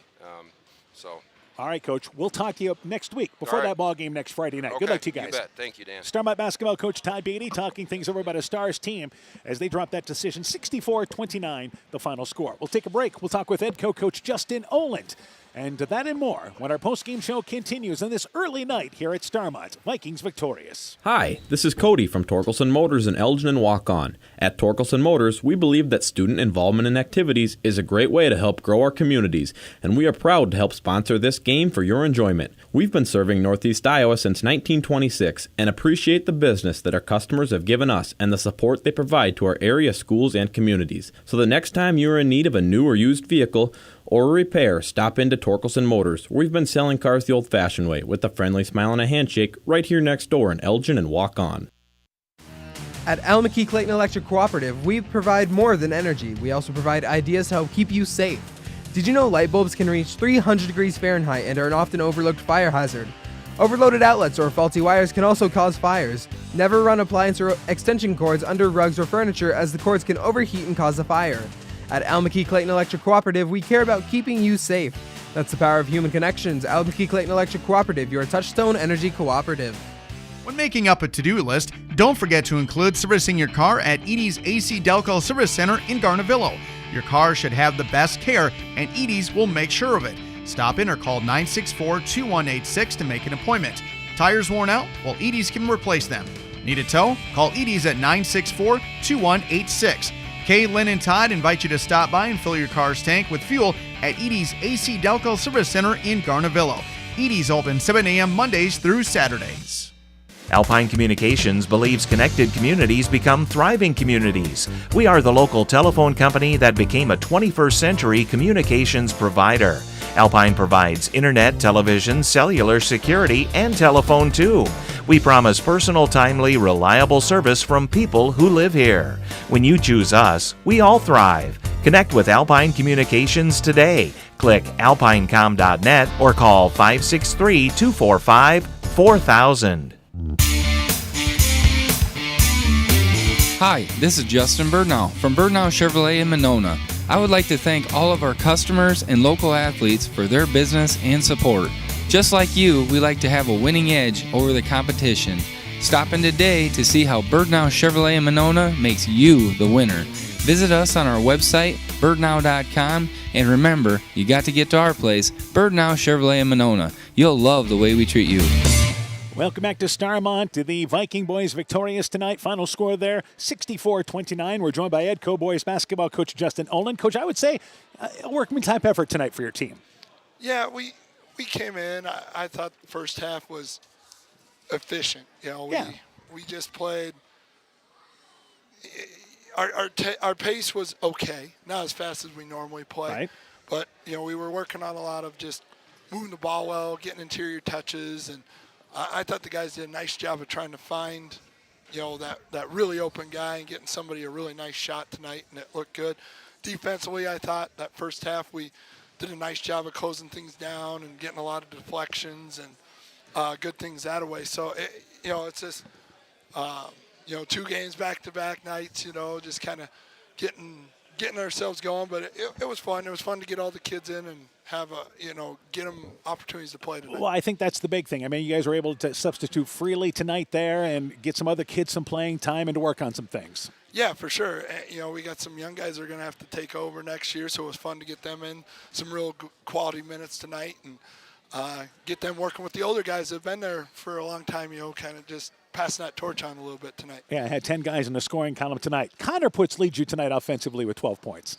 Yeah, and he's a guy that's done a nice job of creating for everybody else this year, so that's cool for him to get a night where he got to be leading scorer tonight, because usually he's a guy facilitating for the other guys so they can score. So it was a cool little flip for him tonight, and he looked really, really nice in just his tempo tonight and how he was doing. All right, and again, Rowcliffe had 9 points for you there. Ashline Wiskus had 7 each. Corey Putz had 7 in this ball game. You had Wessel with 6 points. Landon Carter, I believe, had 5 points in this ball game. So lots of guys involved. Oh, yeah, and I think that's the beauty of this team is we truly don't have one guy that you can just focus on and shut down. I believe any guy can step up at any given time. That's been proven. We've had 6 different leading scorers this year, in games. So I think that's what really makes us tick and really makes us a really solid team going forward here as we start approaching tournament time. All right, speaking of that, you still have a game before the tournament. You play Maquoketa Valley to close the regular season, correct? Yeah, and that's going to be a good one. It's kind of one of those where it's not your standard, girls, boys. It's right. You come in, you got to be ready to go, and you got to be ready to play. With just JV, 2 course JV boys, and then jump right into the varsity game. So that'll be good, a good warm-up to get ready for tournament time. And, a nice team that they push us down there pretty hard, and we're going to have to really bring it and be ready and be real fundamental. And our defense is going to have to be a little dialed in a little bit better than we were down at their place. So we look forward to the challenge of that. Yeah, speaking of defense, I think if you guys, I think you figure if you're going to make a tournament run, you got to do it defensively, right? For sure. Like we always say, defense is going to travel. You don't know, how your shooting night's going to be, and if we can defend really, really well, and if we board, I'd like to clean the glass just a little bit better, and that's been one of our big focuses here the last couple of weeks is rebounding well, defending a lot quicker, moving better, being smarter with our angles, and the guys are really starting to click on that, and I like where we're headed. All right, Coach, heading in the right direction. We look forward to catching up with you in that first round game coming up the following Monday, I believe. So on Valentine's Day, we'll catch up with you. How about that? Hey, sounds good. I might have to mention the wonderful wife that I have on that, that time too. Was she here tonight? Or? She was here watching, right. So it was good. So she won't hear me now, but I'll make sure to get that prop in on that one. Sounds good. All right. Good luck to you guys, Coach. Hey, thanks for coming, guys. It's always good to talk with you. Thank you there. Edco basketball coach Justin Olin and his Viking team victorious tonight, 64-29. Quick break. When we return, we'll wrap things up from Starmont after this. TNT Power Sports sells and services all makes and models of UTVs and ATVs. Not ready for a new ATV or UTV? TNT Power Sports has a nice selection of clean used units available. Contact Brian, Master Certified Technician, or Tracy for your next UTV or ATV purchase, or to schedule service work to keep your UTV or ATV in top-notch condition for work or play. Call 563-245-1100 or stop in and visit with Brian or Tracy at TNT Power Sports, north of Elkader on Highway 13 today.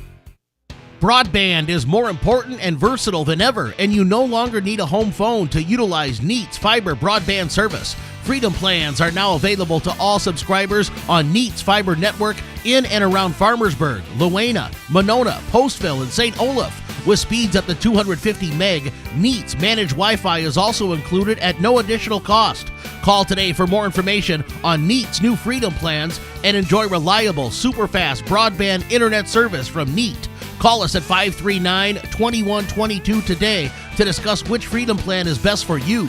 Neat, connecting you now. Welcome back to Starmont. Final score 64-29. Edco victorious here in our boys game tonight. All right, our girls final. Edco won tonight 52-35. Had a 26-point lead to start the third quarter there after scoring right away.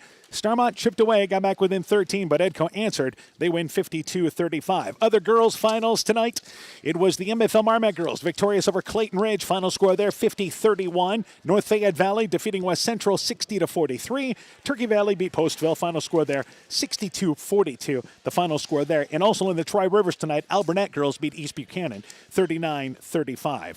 Meanwhile, our boys final tonight 64-29. The Turkey Valley boys lead Postville at the half 46-11, so that'll be a fast-moving second half there.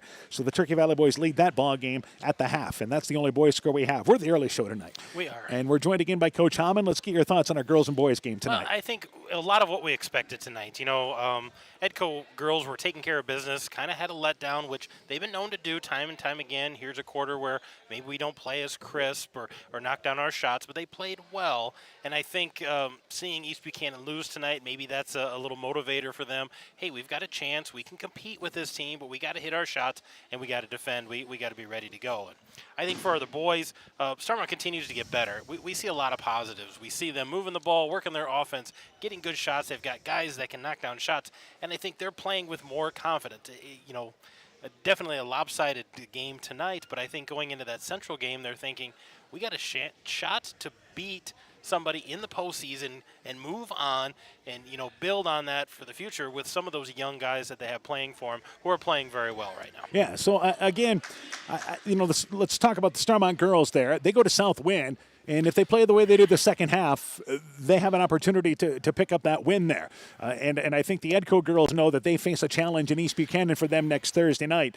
But so that'll be interesting to see how things play out as the girls' tournament starts next week. Starmont boys, as we mentioned, going to Central and next week, and they feel like if they can play, and they've got to play their best ball. Coach Beatty said somehow we got to score. We got to get to the scoring into the 50s. Yeah, we got to score, and I think they got to cut down those turnovers. I think those are frustrating, and I don't know if you're going to see as much of that maybe with Central, not as much full court pressure, not as suffocating pressure like they saw tonight against Edco, but still have to be able to handle that, take care of the basketball, and when they do that and work for good shots, they can knock those down. All right, and by the way, a boys score at the half. It is Jessup leading Wapsie Valley 42-12 at the half. That's insane. That is crazy. Wapsi's the number 2 seed, but again, they're not shooting well. They're turning the ball over apparently, and 8 3-pointers for Jessup. Oh, they're shooting well tonight then. So that's a big game there for Jessup, and maybe an eye-opener for Wapsi as they go into the postseason. Wow. Yeah, so they're down by 30 at the half. So, all right, we just wanted to pass that along because this was going to be fun. We're going to be checking out some of those teams that we haven't seen as the tournament gets underway. We still close the regular season on Tuesday nights with the boys game with MFL Marmac, North Fayette Valley. Chalk Talk begins at around 7 o'clock. Varsity game time at 7:30 on KCTN FM 100. Live video streamed on KCTN.com. Coach Sass will join us for that ball game.